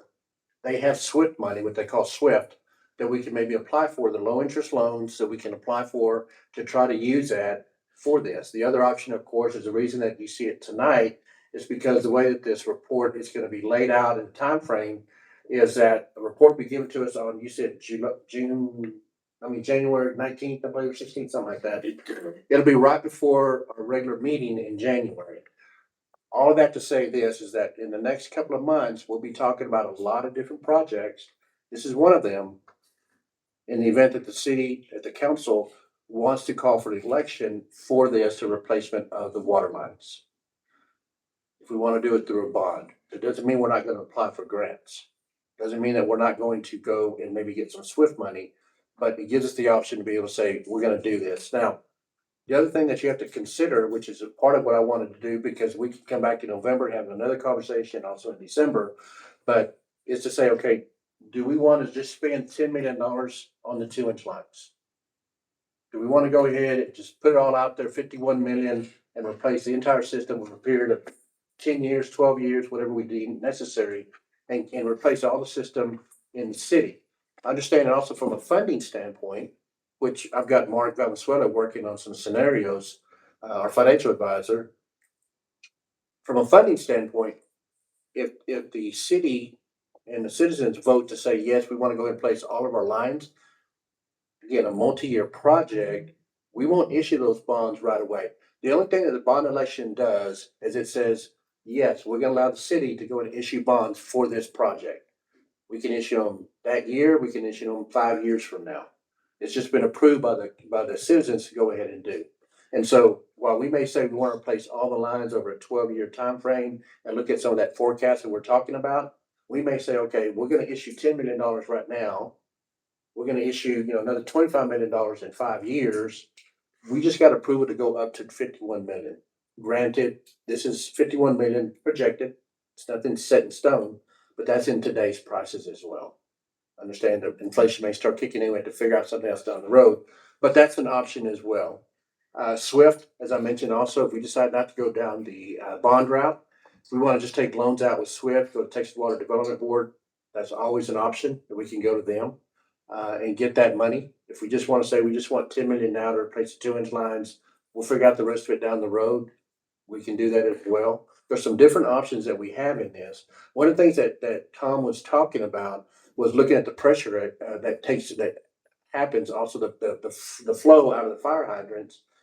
One of the things that's going to help us out also is Chief Ernie Pineda and I have been working and talking about the ISO rating. And the ISO rating is the rating that you have inside the city that determines the insurance premiums for housing. And so right now, kind of high.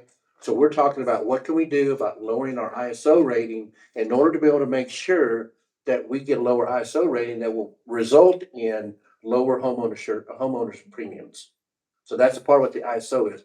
That's going to be developed based on the flow coming out of those fire hydrants as well. So it's an entire puzzle that we're trying to put all these pieces together, because this has to do with the ISO rating, which has to do with the bond that we've been talking about. Yeah, that affects every property owner. And while they may see an increase in that, they may see a decrease in their homeowners insurance premiums. So there may be an offset for that, but that's kind of what we're looking at here. The reason we had it here is we was talking about the dates. Right now in our regular meeting in January, just kind of put it on your calendar. That regular meeting is the date. That's going to be the meeting that if the council chooses to call for a bond election, it'll be in the January meeting. because we have to call for a bond election 78 days prior to the general election date, and which is in May. And so it's 78 days before that, ends up at like February the 13th. But we don't have a meeting unless we call a special meeting, which is entirely possible, but we're looking at the January meeting. This way you can have more, we can try to get the information so that you have more time to. Get a copy of the ballot, and I think it's, amendment number 4 on the ballot for the water. Yeah, SJR, SJR 4. Yeah, It's 4. that's JR 4. on the ballot. So, So, and again, understand that while they passed the bill to SB 7, if SJR 4 doesn't pass, then they're not gonna allocate that 1 billion a year. It has to be passed by the voters. And I want to commend council and staff and Park Hill for helping us, but this is something that we know is coming. We could put our head in the sand and let somebody else deal with it down the road. But by being forward thinking and y'all getting out in front of this, it helps with that financial planning and everything else, because we know it's coming. And we want to, I personally, and I think everybody here wants to leave this better than we found it. And this is great work by the team to have a good look ahead. So does anybody have any other questions for Tom on the professional service agreement? Mine may be more than mine. Okay. Why wouldn't we just do it all at one time? That's a great question. The only issue would be from the funding standpoint.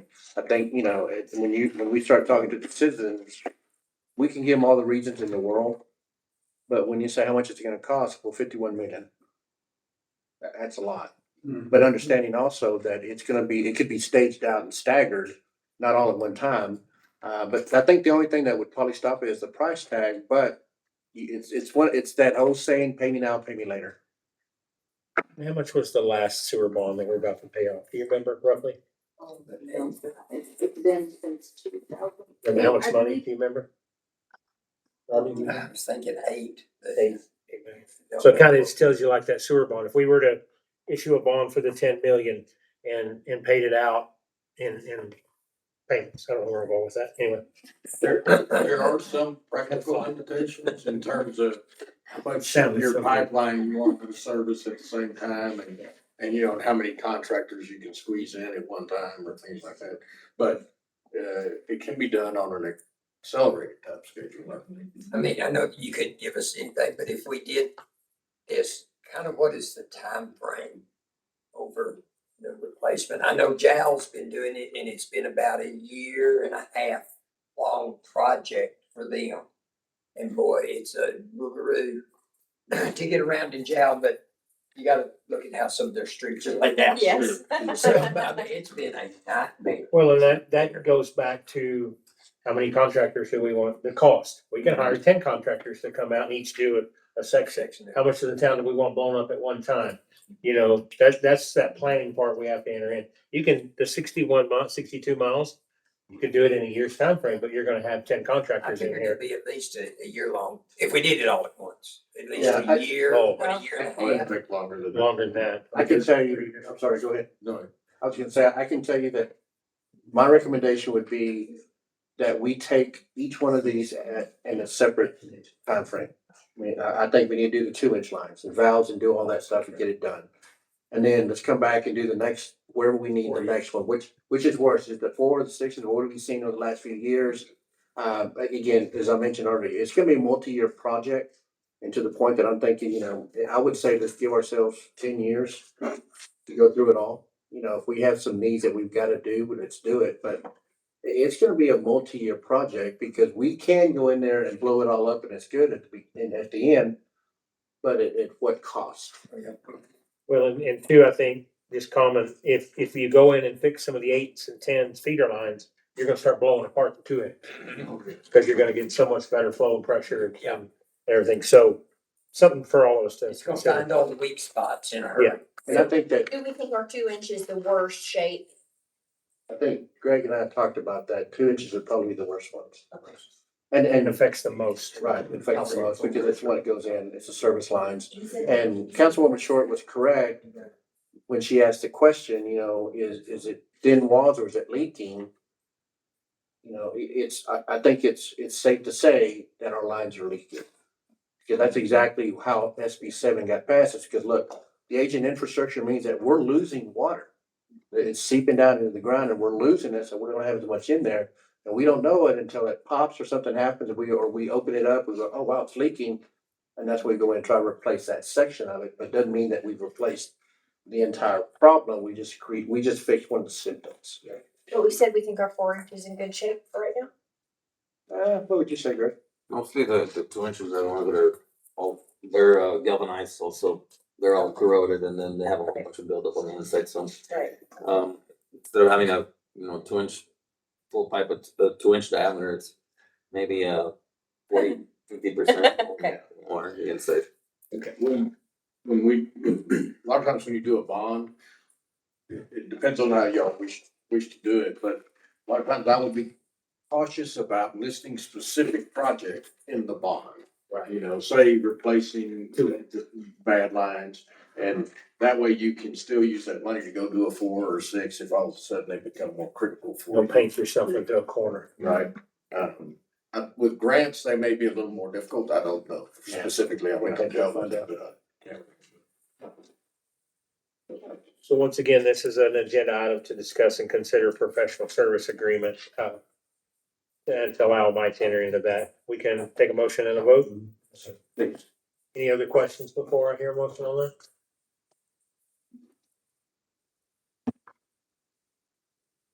Do I hear? I'll make a motion to approve the professional services contract with Parkhill, Smith and Cooper for the preparation of the water line replacement plan to also be used for possible future grant applications under SB 7 and other infrastructure funding programs. I'll second. We have a motion and a second to approve professional services agreement, Parkville Smith and Cooper, that covers SB 7, SJR 4, and water line replacement. All in favor? Aye. Any opposed? That passes. Thank you, sir. Thank y'all very Really much. appreciate your Thank time you. and your information. Thank you. Sorry I missed you earlier. Oh, no, you're fine. Appreciate you. Thank you. Drive careful. Take them out of the rain. Yeah, let's take that. Hmm? Take them out of the ring. Yeah, that's true. All right, back into agenda item 10, under new business, discuss and consider approving resolution 2515, which is fiscal year 2026 policy. This is a annual requirement. Mike, you want to talk any more on that, or? Very confident, just that's what it is. It's an annual requirement that the council approve our investment policy. The investment committee met on Tuesday, and there was nothing that was changed in the investment policy at all. And so we're just asking for the council to just reapprove current existing investment policy. Move to approve resolution 2515, adopting the investment policy for the fiscal year of 2026. We have a motion and a second to approve resolution 2515, which is the adoption of the fiscal year 2026 investment policy. All in favor? Aye. Any opposed? Motion carries. Item B is discuss and consider appointment to the Winkler County Appraisal District Board of Directors. Mike, you want to tell us how that's before? Yes, Mayor Council, we currently have Councilwoman Kelsey Short, who's appointed to the Winkler County Appraisal Board. It has to be, I believe, every 2 years. And I believe when Councilwoman Short was appointed last year, it was fulfilled an unexpired term. And now this is actually for a full term for someone from the council. It's represented by the various governmental entities. Hope fulfilled her complete term. Oh, she did? And then I took, yes, in January. Okay. And so this is a board that is filled with governmental entities. It has to do with taxing. And so it's filled by the county, the school district, the hospital district, and also the city. And so that's what this is, if appointing somebody from the council to serve on the appraisal board. You interested in saying that? Yeah, I'd be happy to continue to do that for. I nominate Kelsey. For the nomination, Kelsey Short, do I have a motion to approve that? I'll second. Do I have a motion to approve? I'll Motion approve, first. I'll approve it. All right, she motioned to approve it, he seconded. She nominated. I'll approve Kelsey, putting Kelsey on the appraisal board. Awesome. And Rodney will second it. So we have a motion and a second to accept the nomination of Kelsey Short to the Winkler County Appraisal District Board of Directors. All in favor? Aye. Any opposed? and one abstention, probably, which is Kelsey. All right, item C, discuss and consider approving resolution 2516, which is authorization for purchase of a Timco Model 435 street sweeper through buy board contract 685-22. This is budgeted funds that we set aside. Mike has received the quotes according to state law, so if you want to look that over, you got anything else to talk about on that?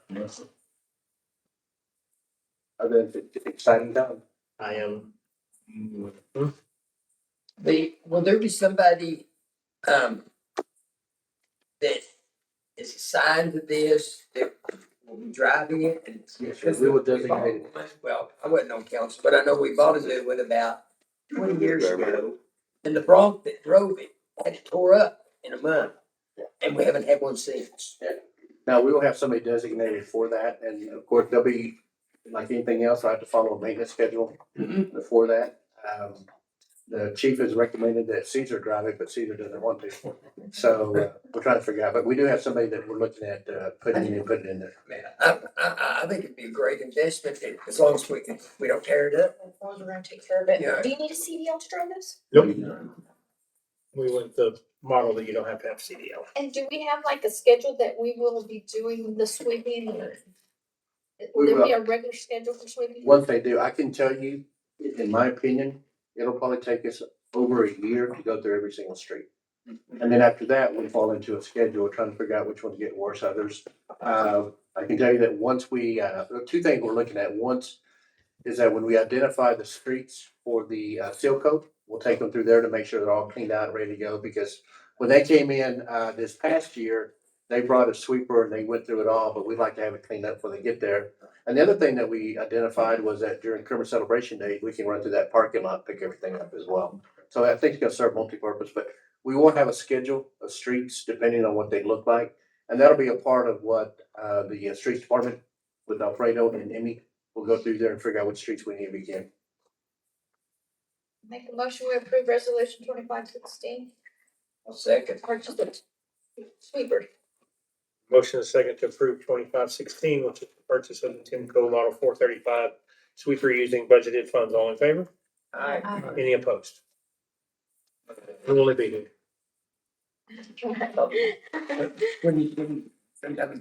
Yeah, is there a time frame on, I mean, do we have a lead time like trash trucks? I never even asked. Like around 3 months, I believe they said. Fantastic. Awesome. Yeah. If it's not here in 3 months, you're accountable. Some trash truck could run into it while it's getting delivered. Don't even say that. Item D under new business, discuss and consider awarding low bids for asbestos abatement and the demolition of a purchased structure located 2000 East School Street, known as Kermit Healthcare Center. You'll see that package in there as well. This is the property that we bought.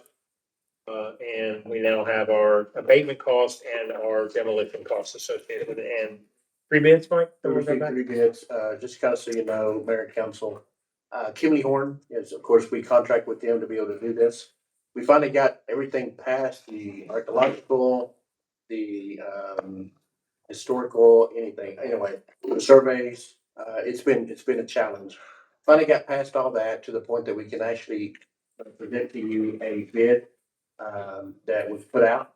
We did receive 3 by Advanced, Vanco, and One Priority. The bid was written such that let us know what you are charged for the bid, for the abatement, let us know what you're charged for the demolition, and then just give us a total cost. So you notice that Advanced and One Priority did separate out between abatement and demolition. However, Vanco did not. They just give us a flat price saying we will do it for this price here, and they ended up being the low price. $325,000. They'll go through the process of abating. We will probably put a couple of roll-ups out there so they can abate the property. They anticipate it's probably gonna take about 60 days to abate. But then once they get that done, completed and finished, then it's less than 30 days for them to demo. And they'll just scrape it down to the cement bag. Well, actually, they'll remove the cement pad off. And, okay. And in the parking lot that's there, the cement, they'll all that. It'll just be a makeup off of it. I have a question. So if y'all told them to split it out and I know this is probably not a big deal, between abatement and demolition, and this company didn't, they just cut corners and gave you a total. Are they gonna cut corners while Well, they're tearing it down? we asked them to do it. It wasn't a requirement to do it. Okay, This is just so much more than the school paid for the high school's asbestos abatement, so I am shocked by these numbers. Is there, I mean, does Kimley Horn add 50%, you think, to, Oh, no, we're paying Kimley Horn already. We're paying them. I mean, these numbers are just. I would say that nursing facility is probably built around the same time as the high school, wouldn't you think? Oh, no, nursing home was built in the early seventies. Oh, okay. 70, 71. Okay, and the school was built after that. Yeah, the high school was built in 51. Okay. They said the levels of the asbestos out there were so bad that they asked them to immediately go board it up. Yeah. That we were exposing the city to any potential liability, that's how high the levels were. I don't know if that affects in the bids or not, but that was some of the information that came back on the original abatement process. What's the purpose of having 2008 phone book style property information in here?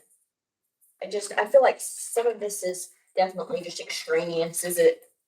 I'm not sure what you're referencing.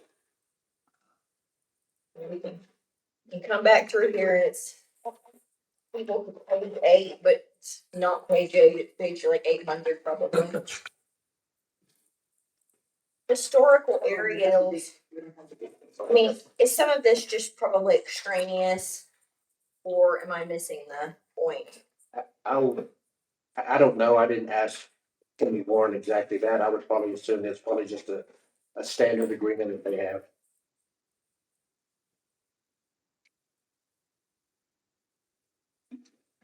Buildings of 2000.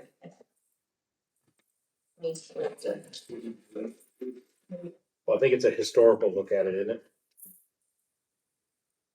If you look at them, I think it's 2006, 2008, 2010, 2012.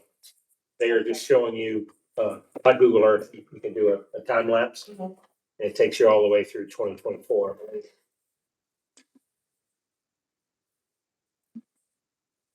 Yeah. The last one's 2023. But it just shows you how the properties have developed around it. Back when 1946, it was just a blank land. It shows you. Complete timeline. Yeah, and I think that had to do with a archaeological part of it. They had to show when the pipelines went through and the whatever else happened in those areas to change. Yes, we do not want to end up in a Midland situation where they're building the school on top of a pipeline. No. We just tearing stuff up.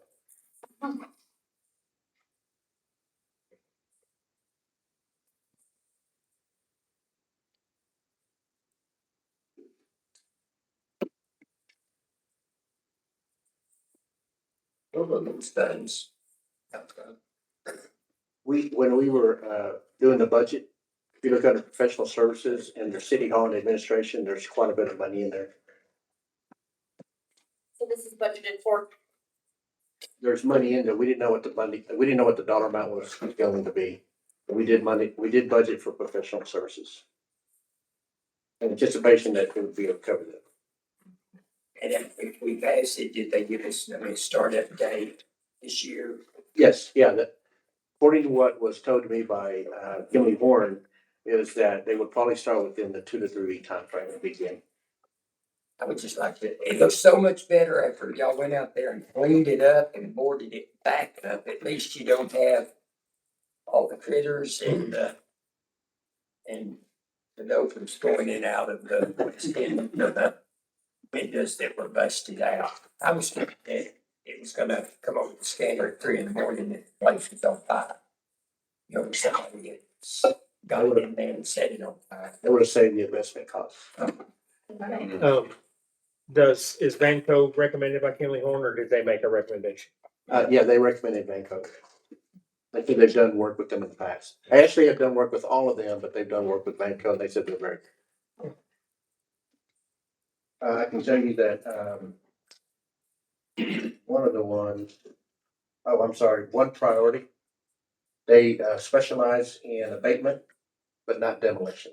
They've got to contract that out, and that's the reason that their demolition cost is so high.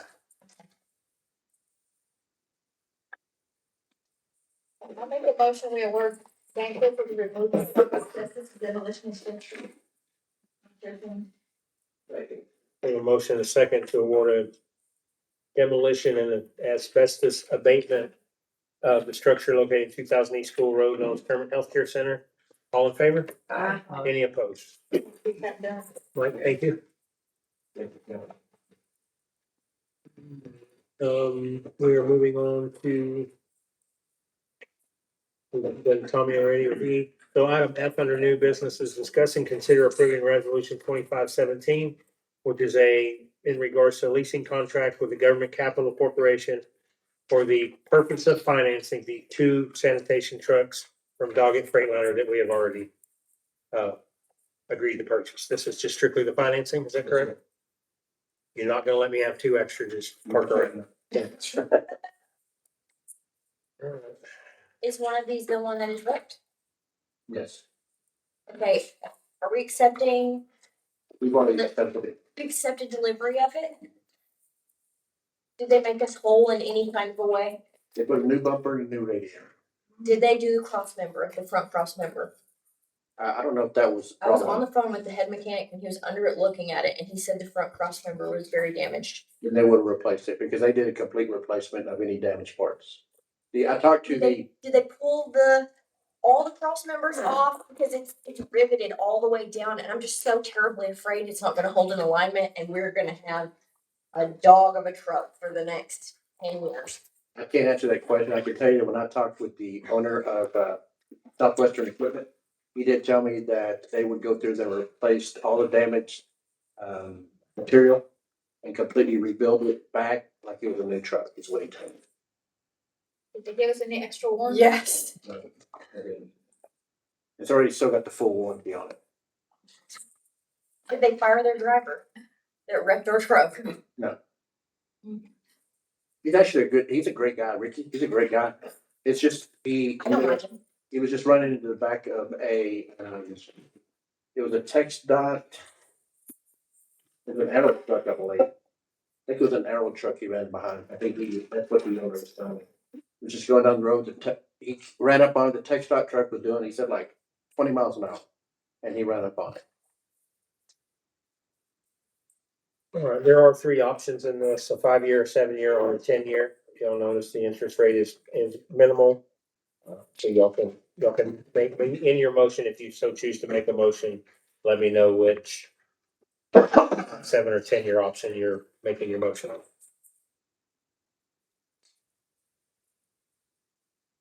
Or I'm sorry, Mike, you already made a recommendation. I made a recommendation of a 5-year, Sorry. of course, the other ones are still available.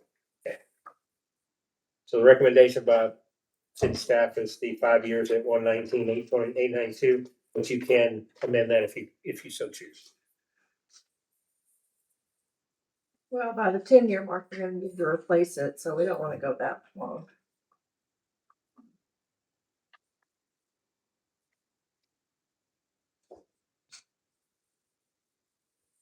We did budget for this. Yes. And there's not much difference between the 5 and 7. What? 39,000. No. 39,000. I'll make a motion, we'll go with Mike's recommendation on the 5-year. I'll second. The motion is second to approve resolution 2517, which is a leasing contract with Government Capital with a 5-year option at 119,892.29. All in favor? Any opposed? That motion carries. All right, we are out of old and new business. Moving on to staff reports. As always, you have your packets to review. Hopefully you reviewed some of them. If you have any questions or comments or concerns you'd like to bring up, I think everybody's here to hear that. Have they started taking the metal over so that we can then get the Yes. tires?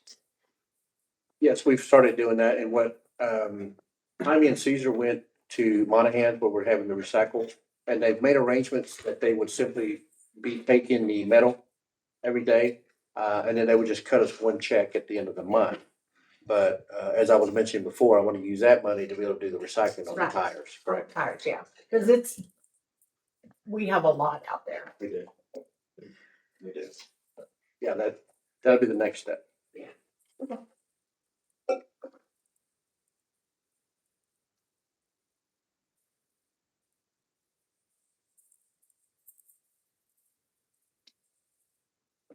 The citation numbers are way up.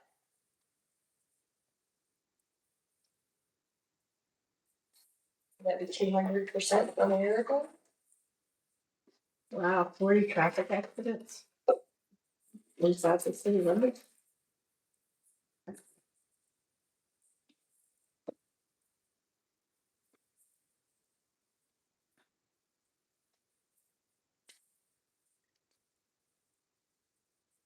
We are fully staffed.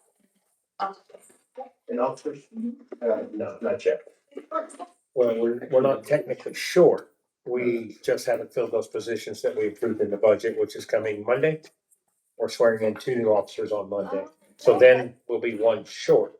Or are we still lacking just filling a position? Filling the position. So technically, we're fully staffed, but we do have council's approval on budget to add. Is one of them gonna be the investigator? Yes. CID, I couldn't remember. And we've had plenty of vehicles to provide for our, We are in the process of. We'll bring 3 back to you. Yeah. Hopefully in November. Big numbers on the reports. Activities. Good.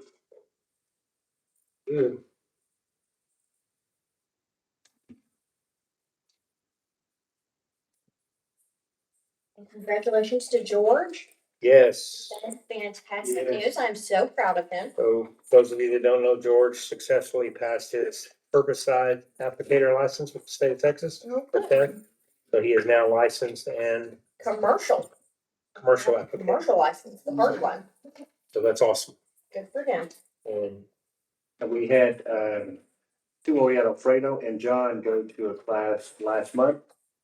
And then we have Emmy going to a class in December. Fantastic. Yeah, we just mailed off their, John and Alfredo's applications to the Department of Agriculture. We're just waiting for them to do their thing.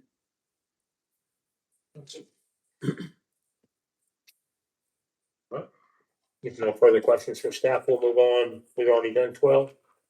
So we'll move into our closing items. Item 13, anything from council, city manager, assistant city manager, any recognitions, anything like that? Michael, start. I'll start with you, I'm sorry. Happy to be here. Of course, always proud of our staff, the dedication, the hard work that they put in. Supervisors that oversee their day-to-day operations. So kudos to the whole team.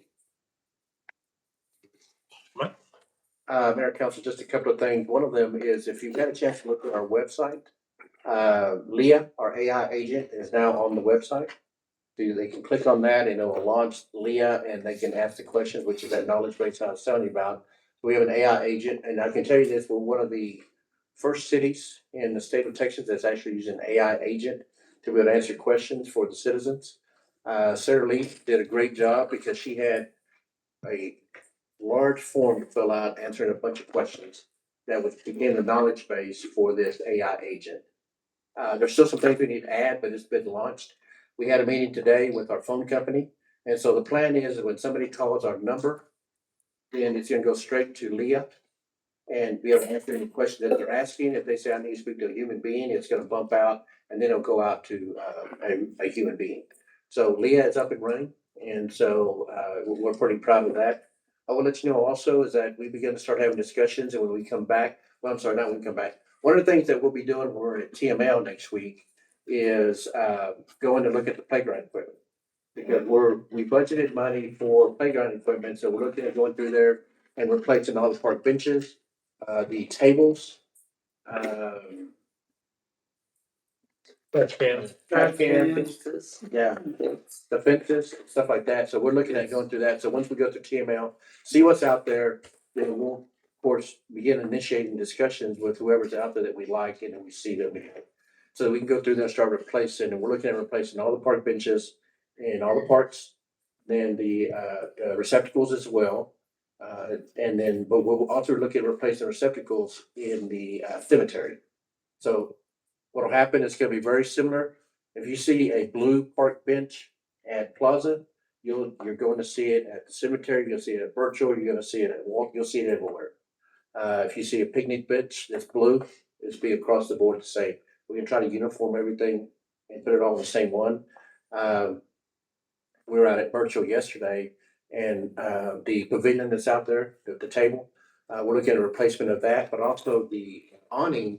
We're looking at trying to do one of those umbrella awnings, blue umbrella awning, and put that in there, but we want to do that at every location that we have as well. So you'll probably start seeing some of the revamping. One of the things that Tommy was talking about, we're looking at doing that. That'll be kind of our KPI and the benchmarks that we will use of replacement, that type of stuff. So we're looking forward to going in to TML so we can get that information and begin the process of getting that ordered and bring it in so we can replace the park benches, the picnic tables, and the receptacles. And in our next meeting, we will have a presentation by Kimmy Horn on Vest Park. Again, part of what we talked about is the bond election. If we're looking at calling for a bond election to pay for this. So I would just kind of let you know that our next meeting right now, November 20th, we're planning on probably having a workshop starting probably about 5:30. I don't know, probably 5 to get everybody in.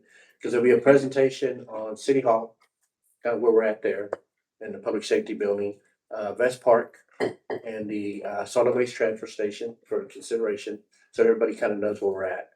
And then they'll do a presentation, questions in December. Or if we have to bring them back, we will, to answer any additional questions that you may want. We'll probably want to have some public hearings as well. But then all that leading up to January meeting, which is the big date, if we want to call the bond election on all those. They'll have some pricing of what they believe it's going to cost to do it. So it gives you some idea. But all that's kind of leading together to this point that we hope to be able to bring to you what the council would like to take a look at. Man, that's all I've got. Thanks, sir. Miss Judy, I'll let you go first on council. Oh, you're so Yeah. I'm excited about all of our things that we have coming up. I was gonna say that if y'all would go get some Kills paint and stuff after we get back from TML, I think a lot of us on the council would go down and we would get all that graffiti off that Girl Scout hut. Yes. And we would have a great time doing it. They actually make some graffiti removal. And real quick story, Tommy Gonzalez, when he started the city of Lubbock, that was his job. He was a graffiti coordinator. And that's how we started off, removing all the graffiti in the city of Lubbock. And he moved on from there. But they actually make a chemical that we can go there and remove that with. So we moved in, probably power wash it as well. Okay. Well, I know I would be happy to help, you know. Thank you. So, and if anybody else, you know, because then we might need to paint it.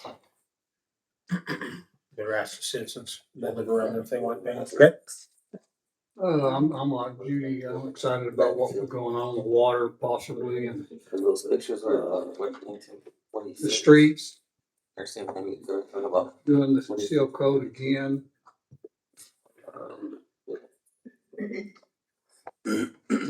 I wished we would hear more about, and you said a while ago, we're gonna hear something about the bank deal. I wish we'd hear more about that, because people are asking on Facebook, and I just stay off of it. I don't wanna get into it. But, also, what's the status on annexing out east? Because of the MDD, the Municipal Development District, what we would gain is, of course, property tax. We'll be collecting the sales tax already without the annexation, so we will gain the property tax. I guess that's something that the council will have to see if they've got the palette to go through that process of resistance by some potential property owners, because it would be a property tax now that they would have to pay. So I mean, that's a discussion we can have, you know, down the road about, do we want to go and really start going after the annexation portion, which not opposed to, but it's just whether the, you know, the palette, again, considering that we're about to hopefully ask for a bond election for payments of some stuff and doing some things, and then going out there, and I just want to be cautious and caution the council that we don't want it to look like a money grab if in form or fashion, but it would be an increase in property tax that they would have to pay. Yeah. So that's just one of the things we just have to consider. But we're getting the additional sales tax already. Sales tax, well, we saw Slater is filing all the paperwork with the Secretary of State and also the comptroller to get all that completed. Okay, It's gotta be filed on the state level before it's completed. okay.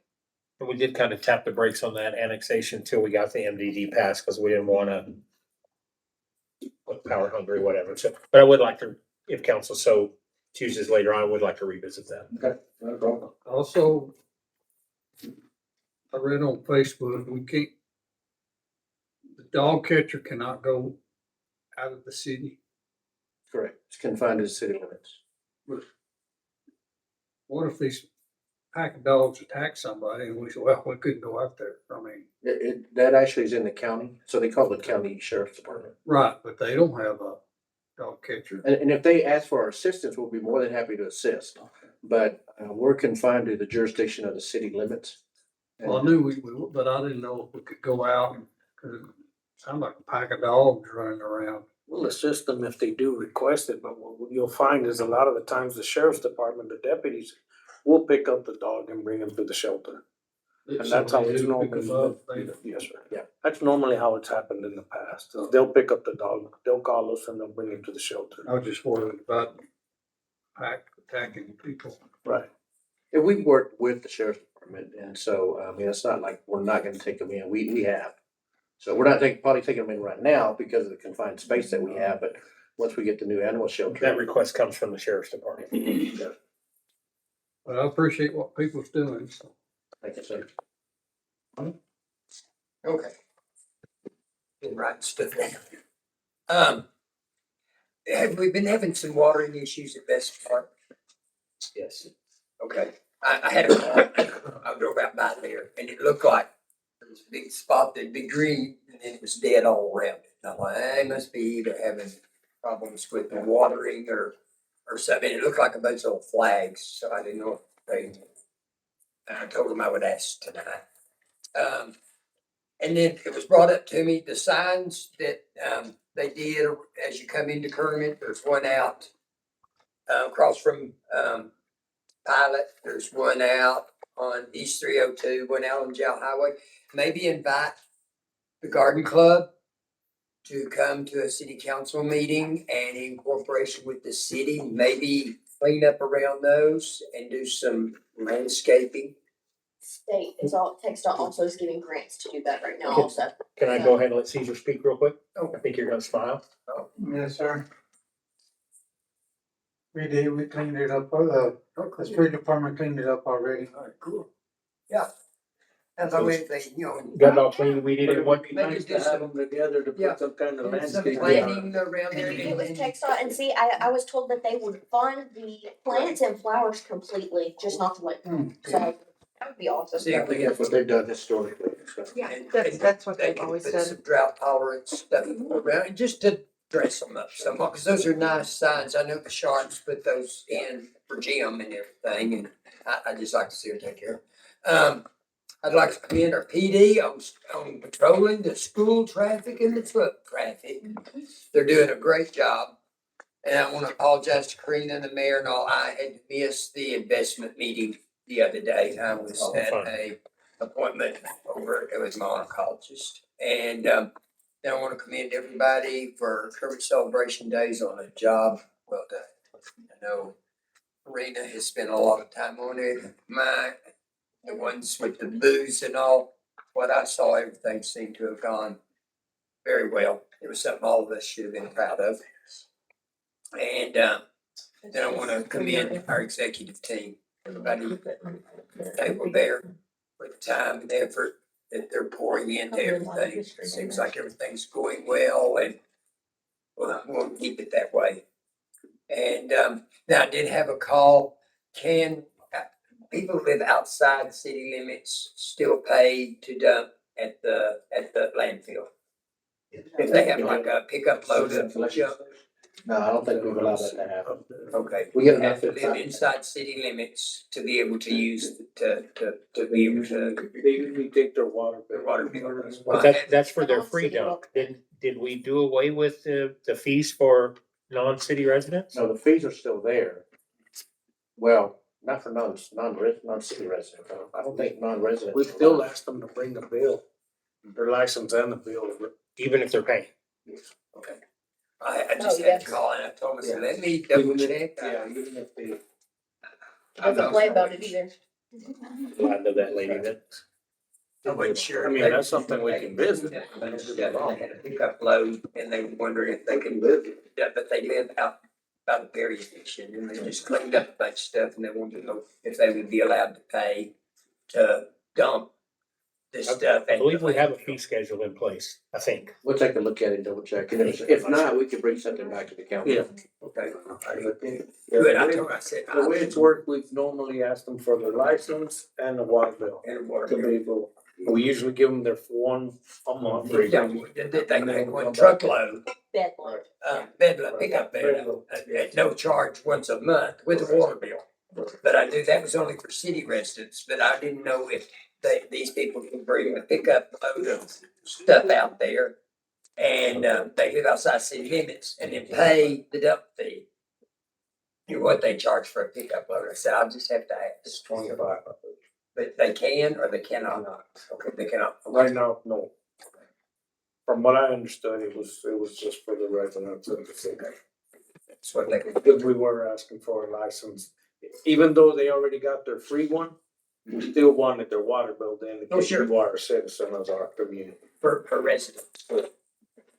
These are non-residents, they don't have any property inside the city limits, they were just cleaning up some around their place and they didn't have a place to dump this stuff. I can definitely revisit and try to put something together so that we can better bring it. I think the rate should be higher than Yeah. a non-resident because they're not paying a water bill and they're not Okay, paying cause I was city thinking taxes. the same thing, I didn't wanna seem like the bad guy, but okay, yeah, Sure. like in your plan. You put a fee schedule together and put it before council, we'll see if we can get it approved. I'll call them back and tell them it's being looked at and we'll have them, answer next month. And that's all I had, since all right. Kelsey? I would like to know if we can take a backhoe and go knock down that old baseball building, whatever, that we have cones around at the Vest Park. We need to take a roll off and a backhoe and let's get that thing gone before it falls down. Mike, you wanna cover the plans? So we were actually out there yesterday. So what we found out was that whenever we had that big windstorm, part of the roof and everything came off. And so John was talking, who's responsible for Vest Park. He stated that he began to notice that things were starting to fall off. So we all showed up out there yesterday, noticed that. So what we do in the kind of the parks, streets, is that when we start getting into the winter months, they have projects that they're gonna be doing to keep them busy because there's really not anything to do with grass. That's on the list, to go through there and do exactly that. Take a backhoe, front end loader. We're gonna knock out those, the dugouts and the concession stand. And we're gonna knock it all down, clean it all up and just leave it there because we're still waiting on Vest Park, but it is a hazard. And that's the reason it's on the books to try to demolish. It is, and the windy season's coming, so. Yeah, so we are going to demolish it. I've also seen that other cities are putting the ETJ removals on their consent agenda. Could you please do that for us in the future? Oh, okay. Since there's nothing we can do, just Not add a them. problem. And then I was sad to see that the celebration days attendance was not as much as last year, but we have no control over where ice is, so. Well, But the everything- rumors of, The rumors of. everything went off so well though. I'm so proud of this team for the hard work at Celebration Days. Thank you so much, Karina, for everything you did for that and everybody here who worked hard. Everyone. It's awesome. It was awesome. That's all I have. Ms. Green? And I'm gonna jump on her bandwagon as well. Thank you, all of you, Sarah, everybody on this table, everybody in the room. I thank you for your hard work.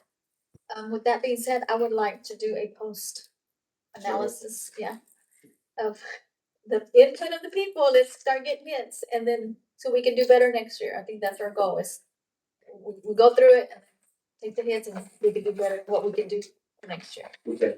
And I know last year we put out a survey, so Yes. I just need to bring that back up and kick it back out there again. Which we'll do the same thing, we'll put it on social media and our website and allow people to go out there and kind of give us some feedback. Feedback, definitely, and then we can set up a meeting to kind of brainstorm from there.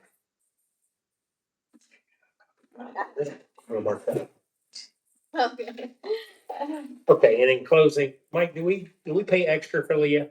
Somebody asked me that and I didn't want to give a wrong answer. Is that part of a package we have or? So at this point in time, it will be, but right now, because it's a new product for Go2Biz and the vendor is Go2Biz, that I believe we have it for either 90 or 120 days. I can't remember what it is.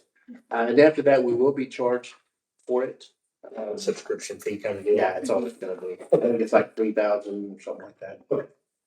Have we heard anything from her? We have, that goes along with the meeting we have in November about all of that. So she's not starting at the beginning of November. No. I put it on hold. So the discussion of the city hall along with the public safety building would mean basically that mural would only be up for a few months. And I don't know if we want to spend a tax I think dollar for it's that. smart to just wait on that. Okay. I did have a conversation with her and I told her I'm trying to find another building we can do that on. I have one question more. Are we gonna have any kind of a workshop where we can discuss the prioritization of different bond items? But that's gonna be the workshop that we're having in November. I know we have a lot in November, but also the sponsors from KCD, can we recognize them, send them, or I don't know how we do it, but maybe December meeting? Put them in newspapers that all the people that, donated like water or anything. Like the credit union t-shirts and stuff like that, and then, give certificates to the sponsors. Yes. That's what we always said. We can do it in November. And we did do a thanks on social media of all of our sponsors immediately afterwards. Okay, I also had the Celebration Day survey on there too, so I'm glad we're thinking about that. I know last meeting I was a little vocal towards our Parks and Cemetery group in the maintenance issues. I don't know if y'all have noticed, but with Emmy in that new position, I've seen a tremendous difference in the parks and the cemetery. She's really got her crew responding and working well with her, so I'm excited. We've got the licensed applicator now. I think we're gonna see a big turnaround in our parks. And everybody's kind of on board with that. So as hard as I was on them last time, I want to congratulate them, but also not take my foot off the throat. So, and the last thing I have to say, and I'll try to get through it, is y'all all know my mom passed away. I want to say thank you to the city. I appreciate the flowers, the respect that was paid by certain people that were able to attend. The fire department sent some people, and that meant the world to me. So thank you all very much. And that's all I have. Motion to adjourn. Second. A motion and a second to adjourn. All in favor? Any opposed? 9:37 PM. Nice short meeting. But I think we all knew